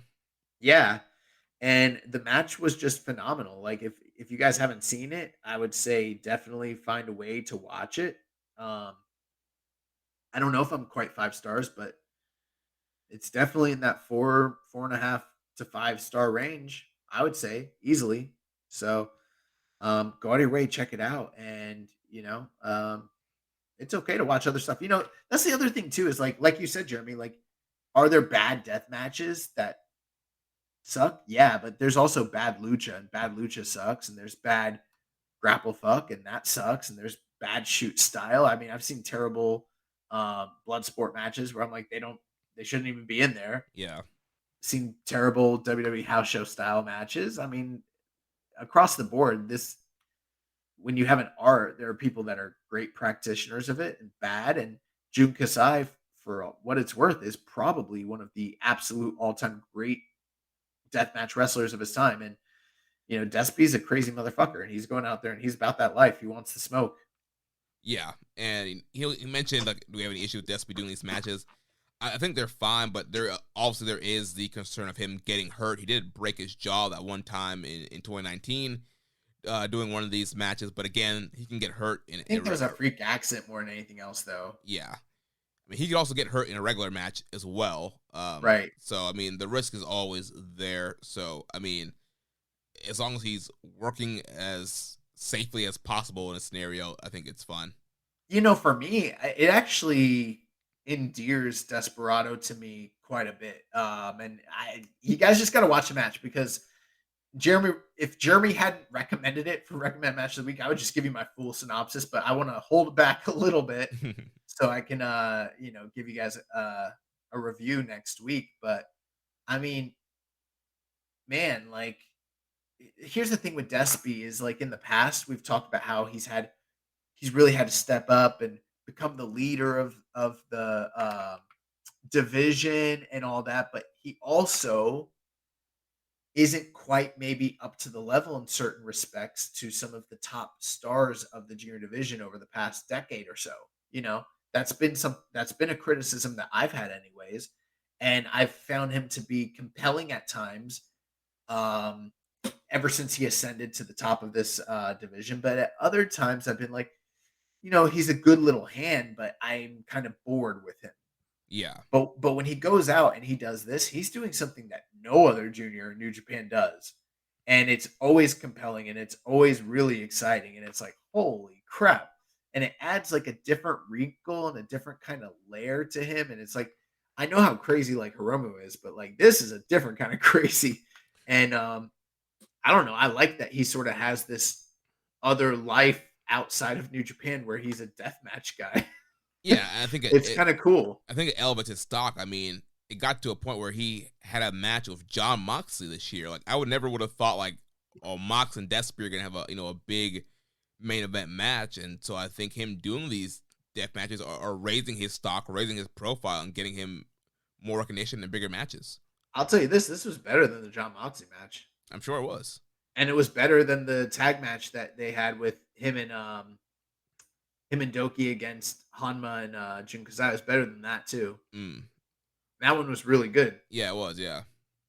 So yeah, Despy's out here having these awesome excursion matches, putting Will Ospreay on notice. All right, let's jump into some other quick news items here. So, New Japan has announced that the IWGP Tag Team Champions, FTR, Dax Harwood, Cash Wheeler, will put their titles on the line against Aussie Open, Mark Davis, and Kyle Fletcher, night 1 of Royal Quest 2. And we had a question here from MJ Does PR. Says, let's talk tag scene. FTR is facing Aussie Open at Royal Quest. Who else would you like to see them face as a part of their championship run? And Josh, like we were talking about earlier, it seems like we're both not really clamoring for FTR to come in Japan and have this big run in Japan. I mean, if they come, that's cool, but I don't think there's a whole ton of teams that I'm like clamoring to see FTR face. I mean, I think FTR versus Dangerous Techers could be cool. FTR versus Goto and Yoshihashi. FTR versus Tama Tonga and Tangaloa. I guess could be kind of a cool matchup. But besides those teams, I think those are kind of the top teams. I'm not sure who else I really and dying to see FTR face. Yeah, I don't either. I mean, there's okay, so like, would it be cool if they came in and they fought the major tag teams that are in New Japan, like say Dangerous Techers or LIJ, or I mean, like Cobb and Okan? Like, sure, but I'm not clamoring for it either. Yeah. And part of that is an indictment on FTR, I guess, but part of it is more like an indictment on New Japan as a whole, just not having a super healthy or super strong tag team division at all. Yeah, I mean there are teams out there, like there are domestic teams, there are teams they can create, there are foreign teams that they can bring in. Like there definitely could be a lot more effort in the tag division than there has been in the past. I feel like one of the best matches they could be having is this one with Aussie Open. Maybe Bishamon would be cool. Yeah, I mentioned those guys. Yeah, I think like the top teams, yeah, Bishamon, Dangerous Techers, Cobb and Okan, all those, God, like those top teams, it would be cool for them to happen, but again, not like clamor for it. They're not. I don't think they're like dream matches, so to speak, but they'd be cool matches. But yeah, I think this Aussie Open match is going to be really good. They had some build to it from the Music City Mayhem show and that post match angle there with FTR and Aussie Open, and I think they've done some stuff on AEW as well. Again, like we said earlier, I'd be totally down with Aussie Open winning this match, being double champs, being IWGP Tag Champs and Strong Tag Champs, and I'd be totally Why fine. not? Yeah. Yeah, I mean, at this point, if FTR are not going to be in Japan defending the belts, I don't see what business sense it really, like, what sense does that make? And that was always one of the reasons why when we were previewing the Forbidden Door that I kind of knew that FTR would win, but I also felt like maybe they shouldn't unless they're coming to Japan. Now if they're going to come to Japan, which they might, I mean, if I'm FTR, I definitely want to do a dome show. I don't want to do World Tag League. Well, who knows? They're kind of marks. And if you look at like the history of wrestling, like that is what other tag tournament exists out there? Sure, I think like, Noah and All Japan have one, but like the major tournament in Japan for tag teams is World Tag League. And there's not too many other ones that even exist out there. So if I want to be 7-star FTR, I might want to just do a World Tag League and win it. But I wouldn't do it if I wasn't going to win it. Right, yeah. It's like, oh, you want us for 2 months? All right. Are we going over or nah? Right. So, what you could do is you could have them lose the Aussie Open here, and then you can have them win World Tag League if that's what your like aim was. Yeah. Because I don't think they would win World Tag League as champions. Right, and then you can run it back at the Dome, FTR, Aussie Open 3. Then again, I don't know if Tony Khan wants to, like you said, give them away for that amount of time.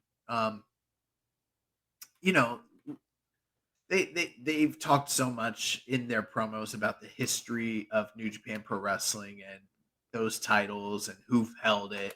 And you just know that they want to be like the Steiners and all those guys. They want to do a dome show. So I don't know. I would be a little surprised if they lost the titles here, but then again, at the same time, it's like, damn, we're going to not have tag team champions until January. Yeah. Kind of sucks. Yeah, definitely not the best move. Then again, the counter argument is that it kind of sucks when we have the belts anyways. So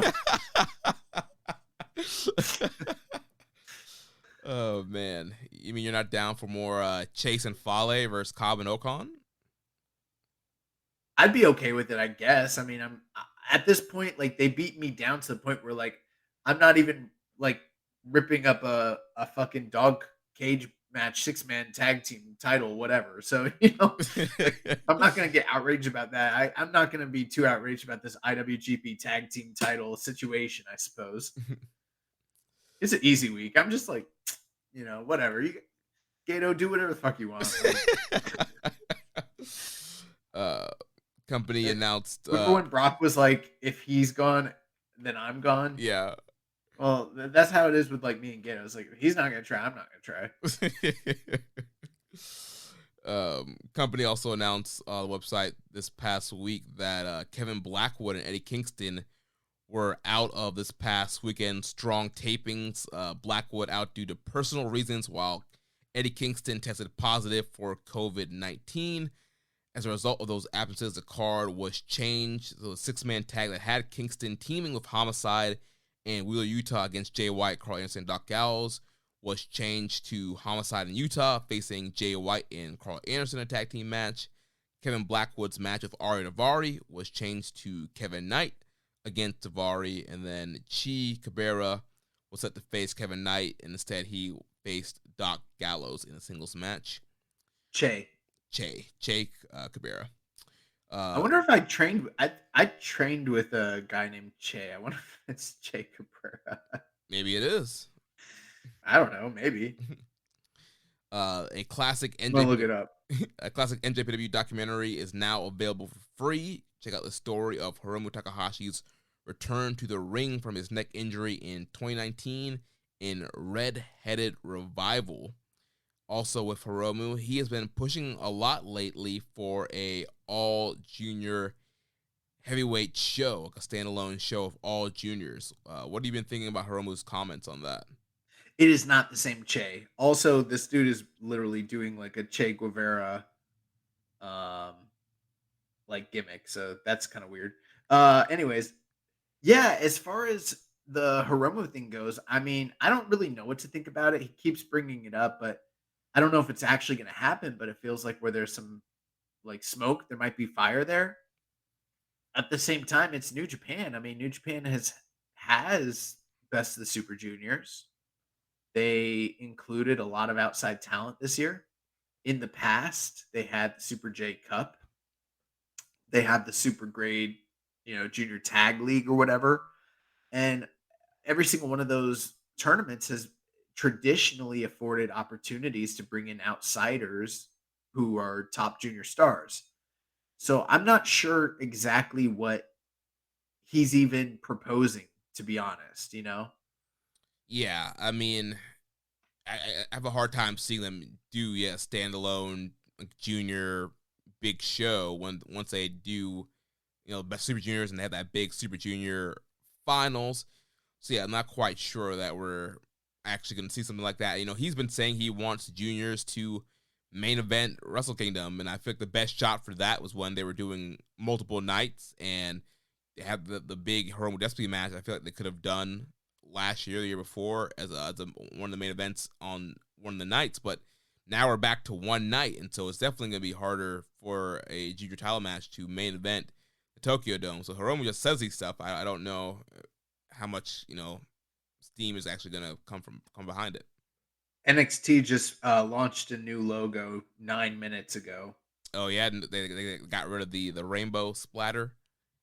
Yeah, you can see this picture. It's like it looks like the old yellow one, kind of. Yeah, so essentially, the same font, but they've switched the colors back to gold.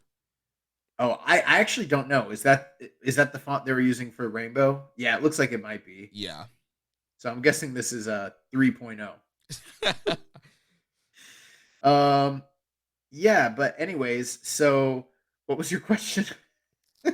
I was just talking about Hiromu saying he wants his junior show, but he's also said he wants the juniors to main event the Tokyo Dome, and I feel like the best shot of that was when they were doing multiple Tokyo Domes, and now they're doing one again. So his chances for junior shows and junior main events in Tokyo Dome are very slim. Well, the hard part is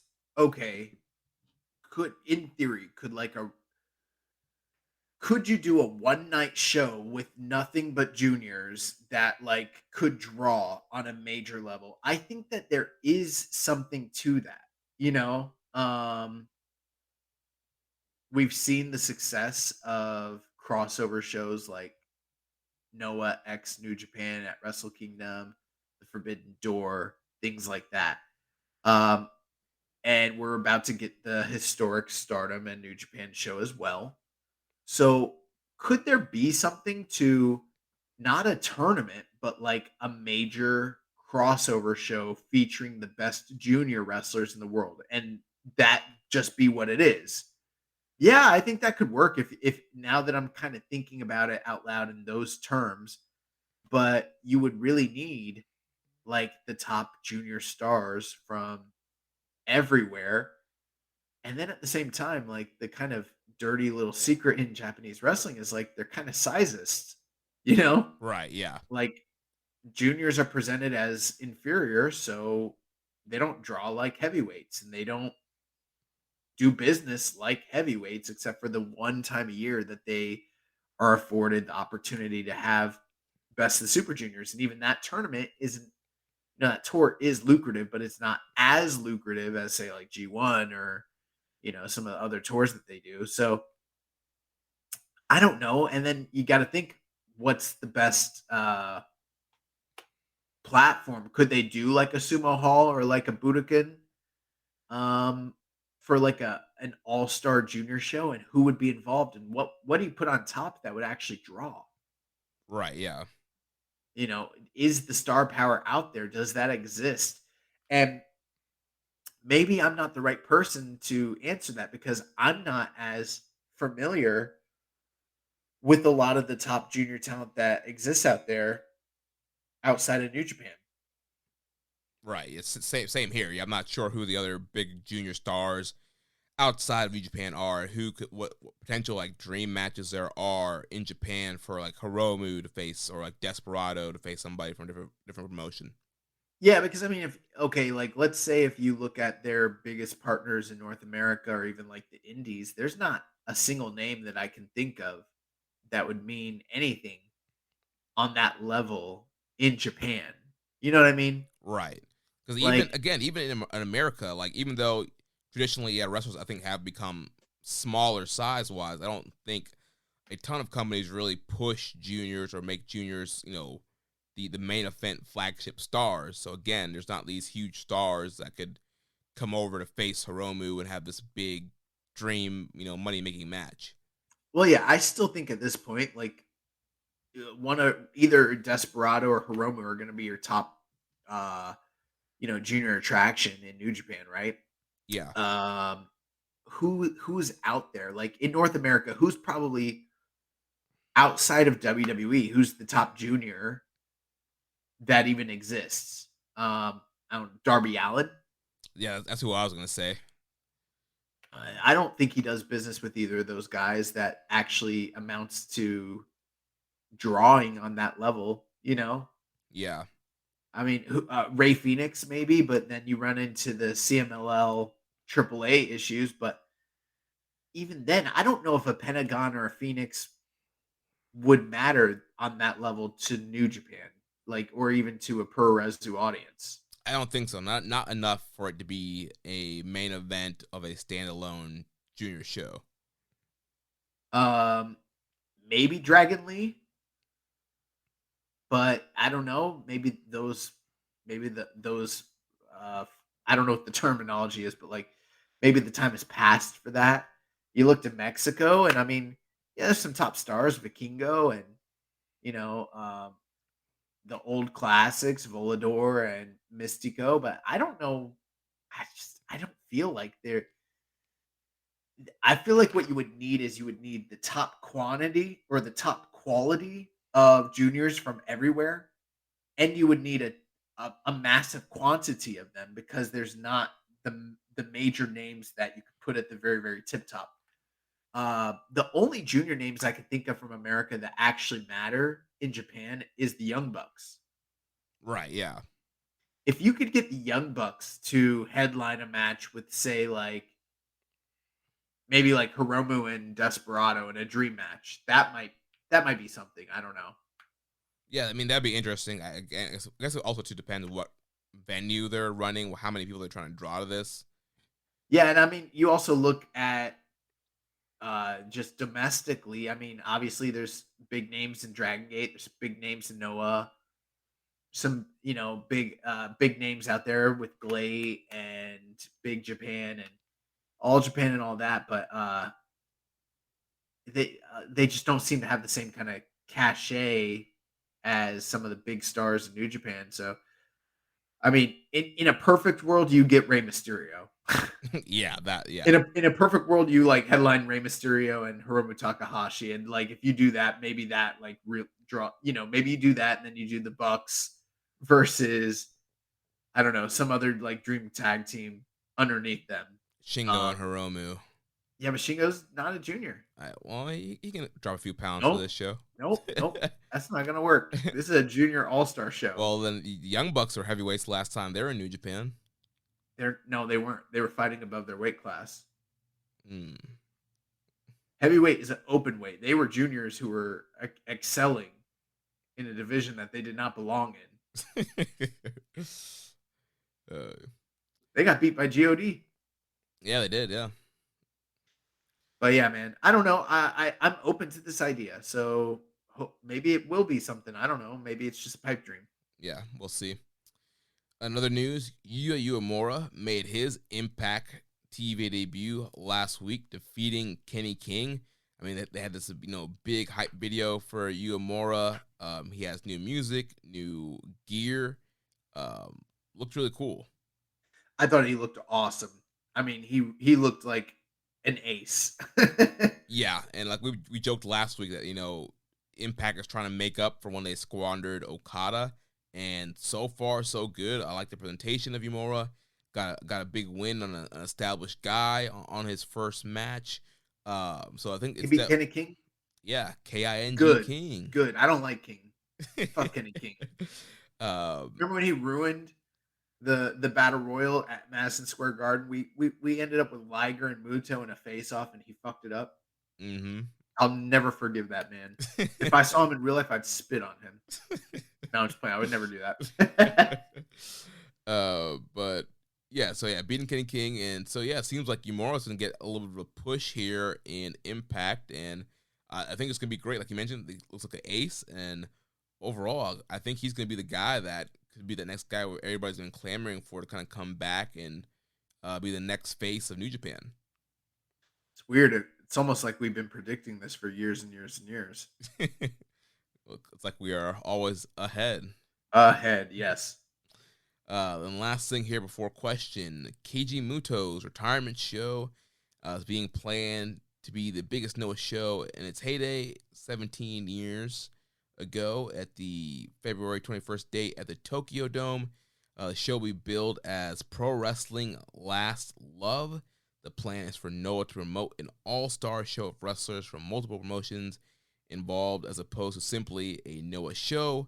Chono, Muto's rival, as well as tag team partner, will be involved in the promotion of the event. It'll be a Tuesday show airing starting at 5 p.m. local time. Front row tickets are priced at $4,000 for the show, with the second row at $800. And I believe they sold those all out. All those have been sold out. Yeah. Yeah. So these people really want to see Muto wrestle his last match, man. Yeah, man.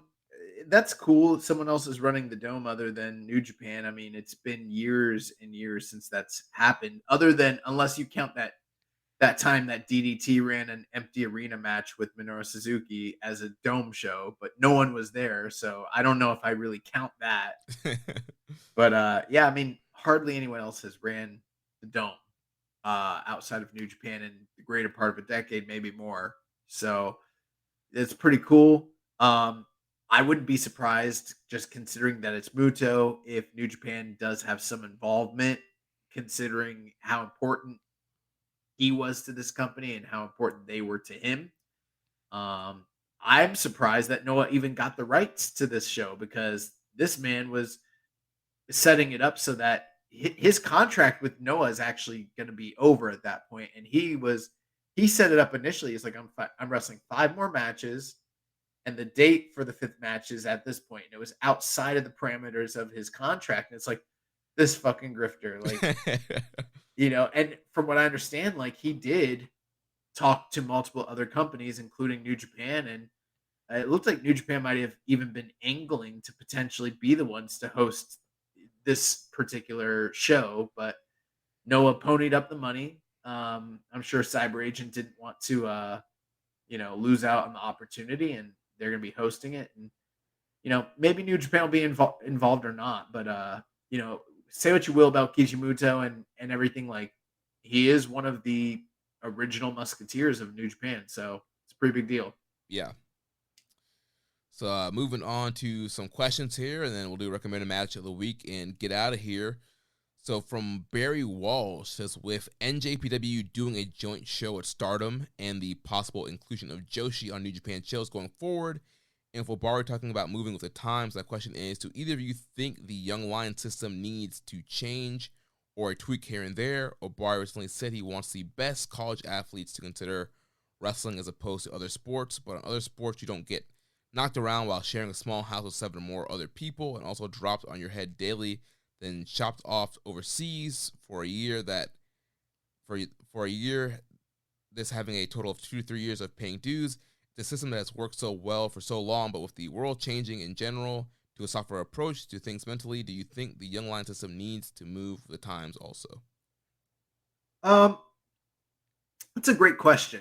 I definitely think that some of the policy changes that they've talked about enacting recently are very necessary, especially in Japan. Like they talk, in the past, you couldn't be in school and try out for New Japan, and part of the reason for that was because they wanted your whole life and dedication to be, focused on wrestling in New Japan. But the reality is, I forget what the statistic is now, but it's something very significant, like 85%, 90% of individuals in Japan now that graduate high school go to either college or a post-secondary school for extended amount of time. So if you're not taking any women and then you're not taking anyone that's in college, but the vast majority of the population are involved in going to college or are, females, then you're kind of limiting the potential of what you're doing as a you know company. You're limiting that severely to like a very niche amount of people. So they talked about lifting that restriction, which should open up the possibility of, athletes who are in college to get training or be involved in some way. I don't know. Um, but as far as like the rest of it, I just don't know, you know, because like you said, it's something that has worked for so many years. I mean, going back to the 70s, going back to the 80s, this has been a system that has had success after success after success. And sure, there have been some misses and things like that, but as far as creating competent pro wrestlers, they've been extremely successful. Then again, you could look at like say what All Japan Women's did in like the 80s and the 90s, and you look at like the girls from Stardom, and like they're starting them off younger and they're producing excellent pro wrestlers who are vastly younger than a majority of New Japan's roster at the same time. And so I have to wonder if maybe starting, and I think there's a fine line because you don't want to. I don't know if I'm in favor of 15-year-olds and 14-year-olds who are still developing, man or woman, to be taking bumps. You know what I mean? Like Yeah. that might not be healthy. But you look at some of these girls that have started off as high speeders in Stardom, and like, we talk about the youngsters in New Japan, and they're like a decade older than Right. Yeah. than some of the girls in Stardom. So I don't know. Yeah. I mean, overall, I mean, it's kind of a situation of what, if it's not broke, don't fix it. Young Lion system, like you mentioned, for decades now has been producing the best wrestlers, top superstars. I think for me, I think the major, not really even major, but just a simple tweak is just to speed up the excursion process. I think you have a lot of guys who they go on excursion that they've been gone for a while, or guys that they're kind of wrestling in Japan for a while. I feel like they can kind of speed up, all right, the process of wrestling in Japan and then go on excursion, kind of speeding that whole thing up. Because I feel like you have a ton of guys, LA Dojo, guys who are on excursion on the Noge Dojo, who have been kind of out a while, and I feel like you're kind of burning time with those guys, and they could be brought back sooner. Maybe, but I mean, at the same time, for a lot of those wrestlers, that time spent on excursion has been in the past invaluable for providing them with life experience, providing them with an opportunity to work different styles in different places around the world, getting different exposures and looks, and having that time to kind of workshop their character and figure out, how to work a gimmick and how to work a crowd and everything like that. And so I don't know. I am very torn on that because it's not just being able to have a match. By the time most of the Lions get through, make it to their just initial like not graduation, but to make it to the main roster to where they're performing, they already know how to work a match. Right. Probably better than most amateur wrestlers or indie wrestlers do. But they still need that time, that seasoning. I do think that maybe there could be an argument that they should shorten up some aspects of the excursion or of the young lion process. But I don't know if the excursion is necessarily that part of it because that part seems to be very important. Sometimes we've seen guys linger as lions, in my opinion, too long. I felt like Suji and Yumura in particular, and part of it was because of the pandemic, but I felt like they were lions for just way too long. Yeah, that's what I'm really thinking about, like those guys, who have been lions for a while. I think back to like Aaron Hanare, who kind of got stuck in that system for a lot longer than he should have. Then he got hurt, and then he kind of got a semi kind of gimmick, and he was a low card guy for a while. And so I feel like there are some guys who kind of get stuck longer than they actually need to be in that system. But another thing too is there is a rich tradition of this young lion system with the dojo, and one of the other things that Obari talked about during that press conference is letting guys have something as simple as like introducing different gear, or aspects to their character earlier. And there is that traditionalist in me that's like, well, part of the reason why people react so heavily to these characters when they return from their excursion is because we grew with them over that period of time that they were young lions performing on the undercard. And there was a process there, and there was an investment, and we kind of experienced that along with them as we watched them. And part of me wonders if that would go away if you start to implement some of these other changes. The other thing too is, pulling back the curtain, a lot of the wrestlers, especially the trainers in the Noge Dojo, were unaware that Obari was ever even going to make these comments, and people were very upset, especially those who are loyalists to the senior like trainers in the Noge Dojo, because it almost implies that what they're doing doesn't work or is ineffective. And I don't think that the talent feels that way. I feel like this is something that management, which might be a little bit disconnected from the everyday reality of training, has suggested. Yeah, I mean, also it's easy for Obari to be like, yeah, we need younger, bigger stars, and we need to change this whole process up when he's not in the day-to-day process of the dojo and not knowing how long it takes for somebody to progress and the whole science behind sending a guy away for a couple of years to a different country to learn a different style and come back. So there is another issue too, though, Jeremy. It's not just a matter of creating talent in a quick successive manner and pumping them out and getting them into, the rotation. Because if that's all it was, you kind of become NXT all over again, you know. Yeah. The issue that New Japan has had, if you want to call it that, is the very thing that they're promising to these Lions as a positive. The deal is you pay your dues, you go through this process for years and years and years. And then once you're done, once you've graduated, and once you show that you have the goods, if you want it, you probably got a job for life. The issue is we've had a lot of guys lingering around New Japan for years and years and years who went through that process 20 years ago and they still got the job for life. And there's not that many spots for that many young guys to come up. Even just look at the numerous classes of Lions that are still kind of waiting in the wings, and also the LA Dojo guys as well. And I mean, it's only in the past few years that we've seen guys like Liger or Nakanishi or I don't know, a few others, Iska leave.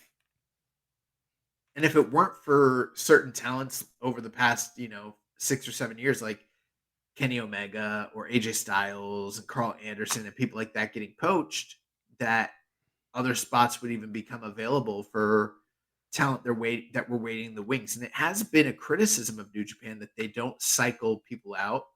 That there's certain guys that sit at the top of the card for too long. And there might be some truth to that. I mean, part of the tradition has always been that if you come up in a dojo, it's not seen as a favorable thing to jump to another company. Right. And with them being the market share leader, where else is there to go where you can, get the same kind of training, the same kind of benefits, same kind of pay in the country? I mean, you're not going to go to Noah, you're not going to go to All Japan. This is the premier place. So once you're there, you want to protect your spot and stick around as long as you can. And there's only so many spots. There's only so many dates. Right. And there's a lot of guys waiting in the wings.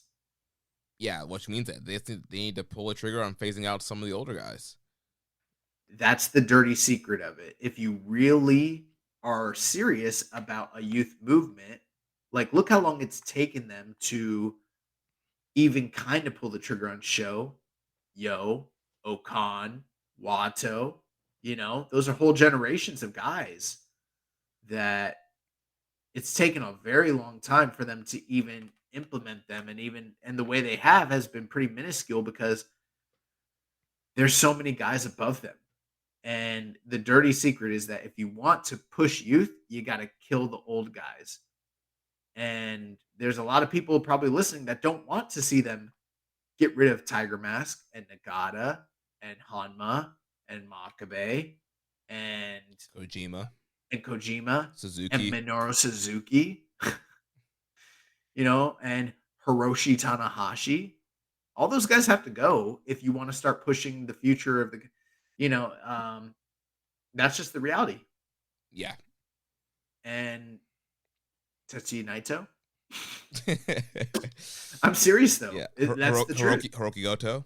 Tomohiro Ishii. Yoshihashi. Roman Takahashi's got a broken neck and a bunch of, he might be a guy you might want to. I mean, what's the upside? Mm-hmm. Popular guy, but you got a lot of talent waiting in the wings, right? Yeah. Especially if that's the way you want to think about it. If you want to go with the youth movement, you got to make space for the youth. Yeah, with LA Dojo, Noga Dojo, you got the Fale Dojo now, Oceanic region. Like they have 3 dojos that are just pumping out these young guys that are just not enough spots for them. Look at what happened with Carl Fredericks. Exactly. That's going to keep happening unless they make accommodations, and it's not going to be enough to just have guys working once a month in America or New Zealand. Right, yeah, they need to get them in Japan. Great question. A lot to kind of unpack there. Yeah. Next set of questions here from Rambone Slam Pig says, have you guys considered selling t-shirts with the new podcast logo? My old one is just about worn out. I might be in the market. Yeah, gotta see if Pro Wrestling Tees will accept that design. We should. I mean, my old shirt is almost worn out too. I wear it to work out. Yeah, so we'll work on that. Also ask if Kenny and the Bucks were Maybe towels. Yeah, for sure. Bring We the shows. we need to sell towels. Yeah. Ask if Kenny and the Bucks are suddenly free agents and miraculously return to NJPW, what would be the first program you would put each in? Oh, that's a great question. I mean, I feel you Let's think about it. Let's think about it from like a realistic perspective, right? Mm-hmm. What's the soonest they could probably? You know what? I'm thinking that if we're in a real life scenario, let's just say like right now, who knows what's going on? Maybe they get let go. Maybe there's some sort of arbitration or, non-compete, blah, blah, blah, blase, blase. I don't know. I don't think I bring them back until the day after Wrestle Kingdom at like, say, New Year's Dash. And I would bring them in as the unit. And I'd have them attack somebody, probably, or come out and face off with somebody. And I'm not sure. Well, I mean, I think there's still money in doing some kind of Bull Club thing with those guys. And obviously, they were building stuff up with Jay White. I think Jay White versus Kenny is the most kind of natural first program to go into. Just with the history of those guys and, Jay claiming to be the best Bull Club leader ever. I think you can get a cool matchup as one of Kenny's first feuds back. Okada wins the title. I have Kenny Omega go right after Okada day one. And we run it back immediately. We run it back immediately. We do a new beginning in a major building. Like, I don't know, Asuma Hall,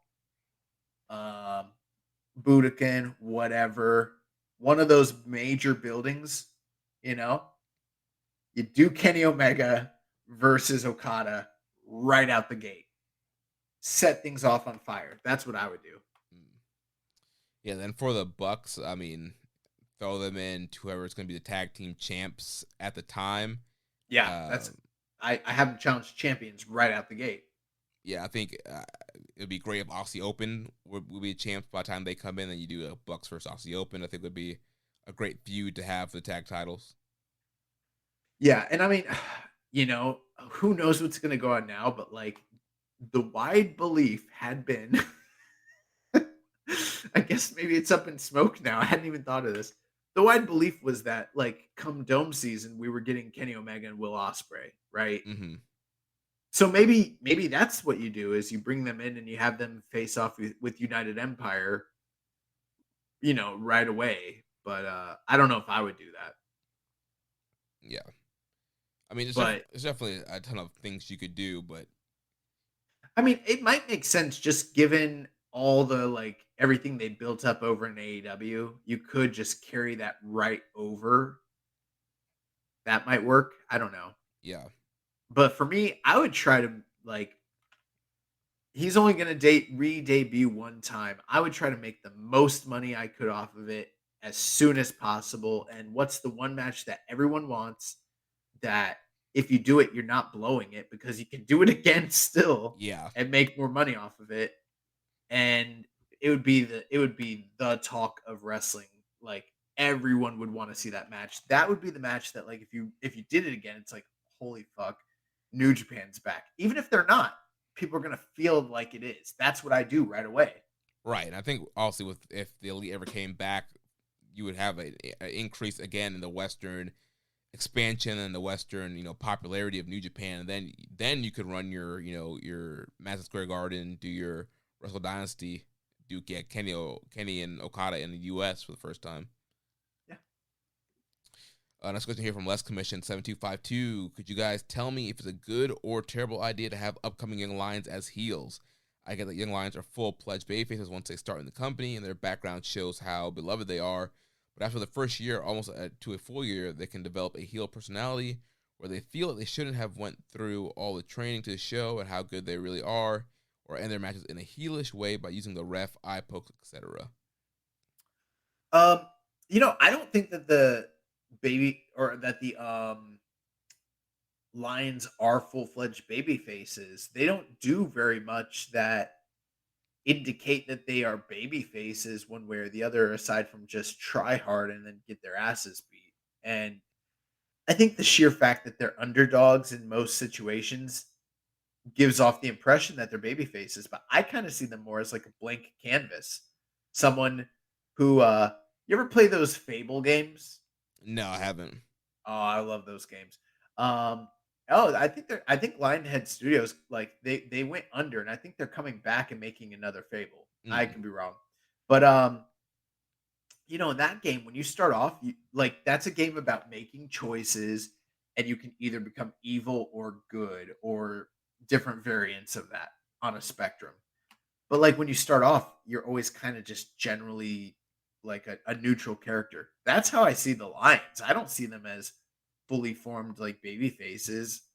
I just think they're like these neutral dudes who go out there and try hard. They're almost like quasi trainees, and they get their asses beat, and they're still trying to find their way. And I do think sometimes we see some quasi heelish tactics and attitudes arise out of them, just like we see some babyface tendencies. But I wouldn't categorize them in either of those two camps personally.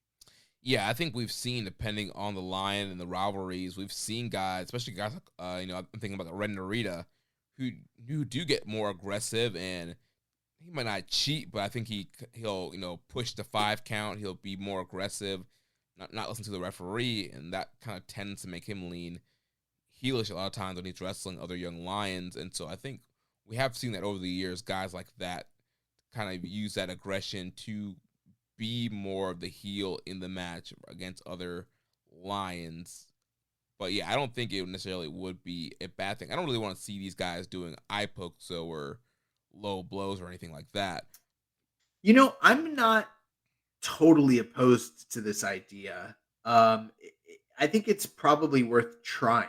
Like if you have a game plan, maybe you want to give a guy a little run with some light heeldom, maybe. But here's the thing about wrestling heel: it's easier than wrestling babyface. Right, yeah. Anybody can pick it up and learn how to do it in an easier fashion than they can learning how to get over and be beloved and get sympathy.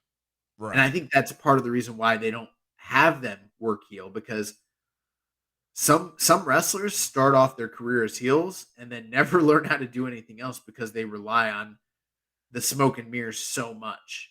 So I don't know. I think it's a fine line. Yeah. But maybe it might be interesting after a while. It could be, yeah. Change some things up. Also asked, have you guys ever watched What Culture Pro Wrestling? I went back to watch a Will Ospreay versus Drew Galloway match that was amazing, and I enjoyed their World Cup tournament back in 2017. If you guys haven't, I heavily recommend you to and every other fan that listens to this podcast every week to watch a few matches from that channel. Love you guys and your hard work of dedication that you guys put into the podcast. You guys rule. Yeah, I've seen some, not a lot, but I've seen a few things here and there. And yeah, I liked some of the stuff that they're doing. I can't say that I ever watched a full What Culture Pro Wrestling show. I know that they were airing on like YouTube back in the day. But yeah, I mean, I've seen the match he's talking about. It's pretty good. Yeah. Yeah, I watched some of their matches, some of the stuff they did back then. Didn't really watch, like you said, full shows. It was mainly, whatever match was getting buzz. But yeah, I do remember that world tournament that they did had a ton of big stars in that tournament. It's crazy. Yeah, that was a crazy, crazy tournament. Then last set of questions here from the Dark Soldier. First, it says, hey guys, today is my birthday. I love a birthday shout out and for you to bury all the frogs. Happy birthday. big birthday shout out to the Dark Soldier. Thank you for always asking questions and listening to the show every week. Hope you have a great birthday. As far as burying frogs, Kermit the Frog, that guy doesn't know how to work.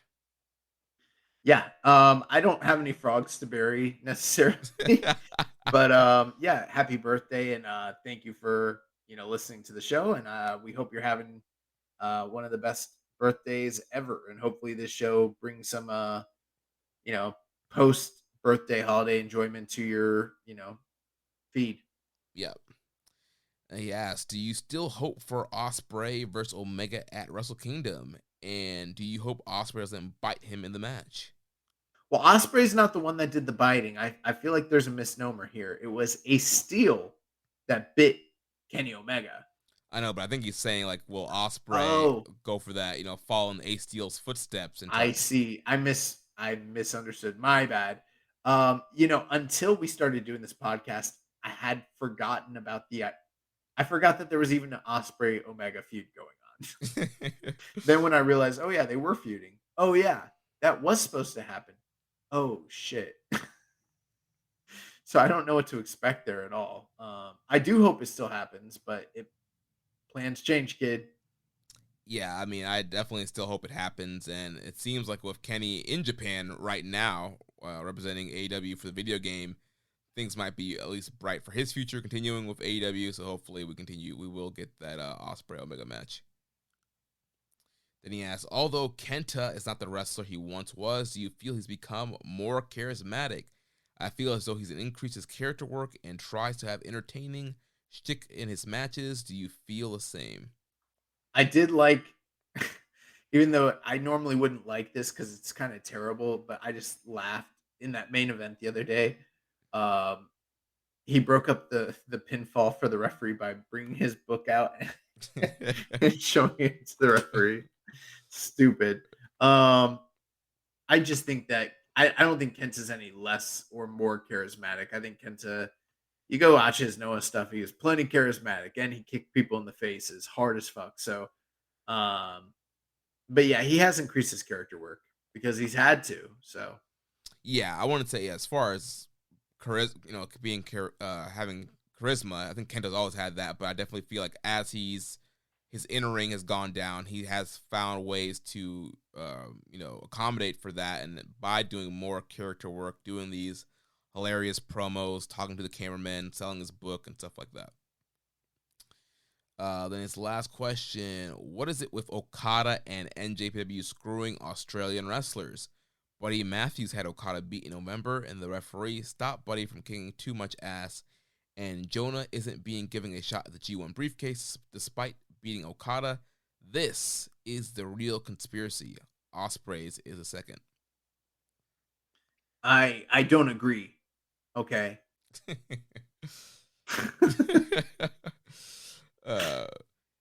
Yeah, I don't think there's any conspiracy right now against Australian wrestlers.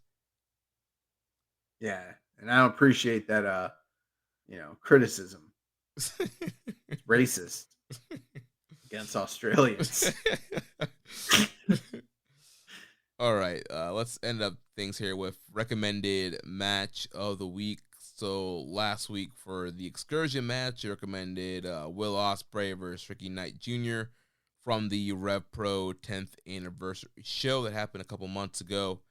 Watch this match, and I gotta say I'm not with Uncle Dave. I didn't throw the full 5 on this match. I actually went 4.5 on this match. That's still really good, though. Yeah, I mean, it was a great matchup. Obviously, Ospreay and Ricky Knight Jr. have great chemistry. They're both great wrestlers. They told a great story. If Ricky Knight lost, he wouldn't get another shot at the title. This is his last chance to kind of beat Ospreay, become the Rev Pro champion, be the new guy, the new face of Rev Pro. And also with an Ospreay match, there was a ton of crazy moves. Big tombstone from the apron to the table. Ton of great high flyings and reversals and sequences. I think the thing for me that hurt it was there was 3 ref bumps in the match, which I didn't really feel like all those ref bumps were necessary. towards the end of the match there, and so whenever those ref bumps happened, it kind of threw me out of the match. But the crowd was super hot for the match. Everybody behind RKJ, and RKJ he hit the one wing angel V trigger, and then his driver to pin Will Ospreay in what was a really great match. But for me, just it didn't hit that 4 3/4 5-star level like I've seen for some other people. But 4.5 obviously still a great match, still a match that will be in contention for Excursion Match of the Year. Nice. I definitely need to check that out still. I haven't gotten around to watching it, but I mean, 4.5 is in that. It's still in the range. Yeah, it definitely is. Just that with Dave and a lot of people giving it 5, I thought it was going to be. You thought it was going to be a lot better than it ended up being. Yeah, I thought it was going to be. And then you're like, damn it! I only saw a 4.5 star match. I got gypped half a star.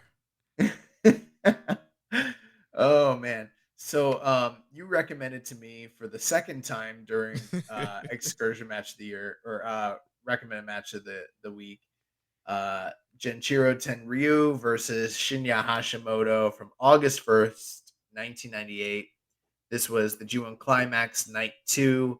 And again, I mentioned it last week, but this is a match that I've seen multiple times in the past. And we saw it, within the past couple of years. I don't remember exactly when, but going back, this was just a joy to watch. I mean, sub 15 minutes, and these guys just go out there and they blast the fuck out of each other. They're just slap and chop and kick and sweep and block and chop and kick, and like, it's awesome. They're just literally beating the crap out of each other, and it's a lot of chops. Like, if you don't like chops in your wrestling, you probably don't want to watch this one. But if you like to see big meaty men slapping meat, like, this is the match for you. Hashimoto kicks so much ass, even though he looks like Fat Elvis. Like, he's a badass. And Tenryu, old man Tenryu, is just grouchy and motivated, and these guys just go out there and they don't give a crap about it. And yeah, in a lot of ways, is this on the same level as Ishii and Shibata? No. But is it in some ways like a prototype of what that match would become? Yeah, like, it really is.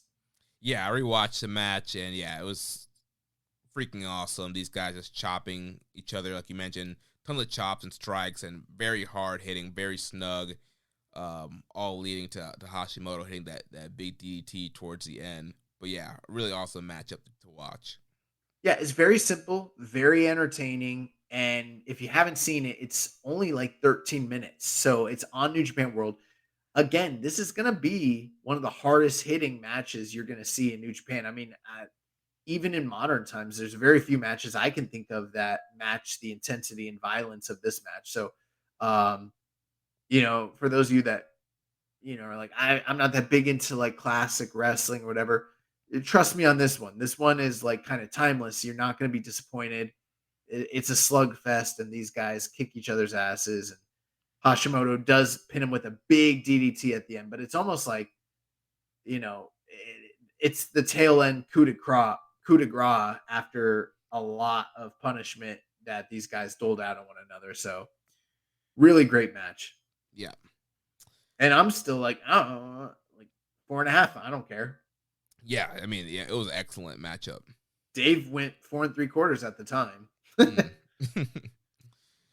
So for this week, like we mentioned earlier, my pick for Excursion Match of the Week is the Jun Kasai versus El Desperado match from Taka Taichi Despi Mania. So that is pay-per-view on NJPW World. I'm sure you can find other ways to watch it as well, but the match has been getting a ton of rave reviews. You heard Josh earlier say in the 4.5, 4 3/4 range. So looking forward to checking it. Maybe 5, bro. It's great. Yeah, maybe I'll rewatch it just to refresh, but I might not. One thing, the post-match comments are available for free on New Japan World. and I'd recommend watching them because they're pretty great.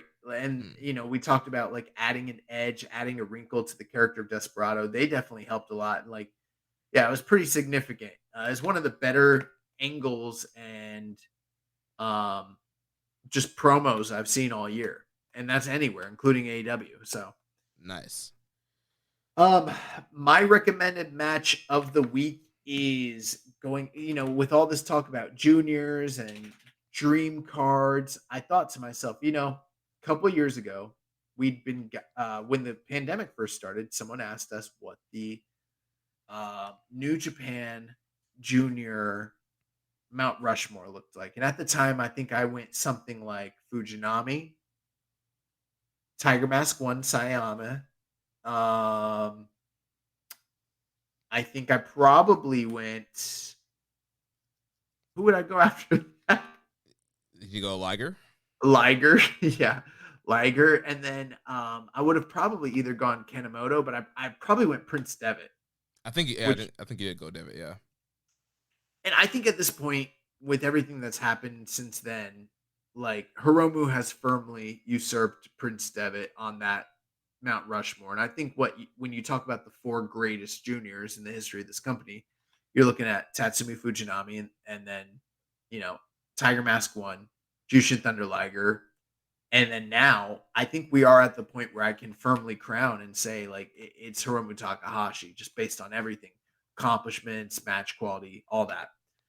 So I started thinking to myself, how many times did Hiromu and Jushin Liger ever wrestle one another in a one-on-one match? I know they had the big famous tag team, retirement match, but these guys only locked it up one time in singles action. So with that being said, my recommended match of the week is from Best of the Super Juniors 27, Night 2, May 18th.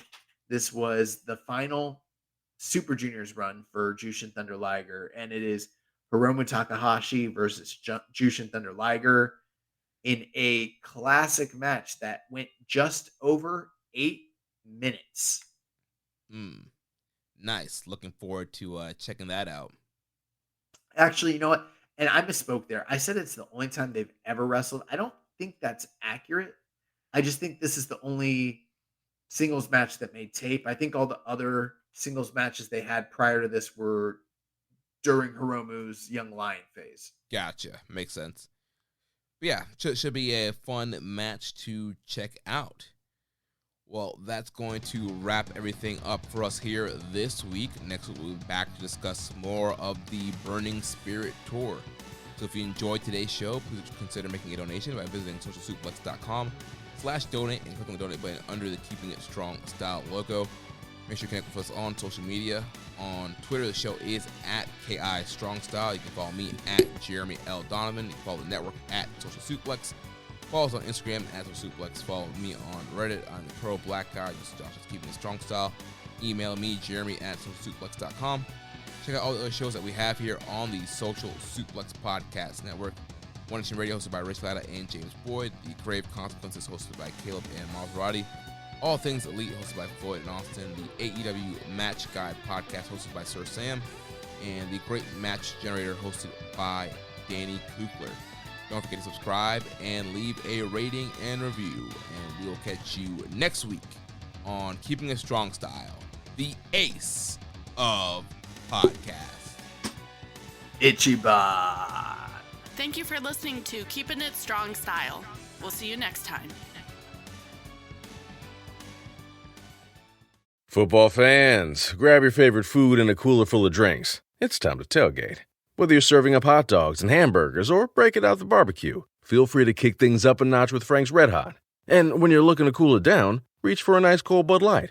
The team's going all the way this year. Make sure you're there to cheer them on. And don't forget to fire it up with Frank's Red Hot and cool it down with Bud Light. Enjoy responsibly. Anheuser-Busch Bud Light Beer, St. Louis, Missouri. Hey, it's me, your Uncle Cooper. Sorry to interrupt your music. I do love music, especially when it's set at a reasonable volume. Music is really only as good as your speakers.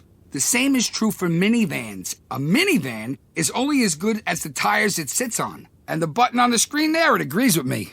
If you click on it, it'll bring you to all the Cooper minivan tires that'll make your minivan a really good minivan. Go with the Coopers! Cooper!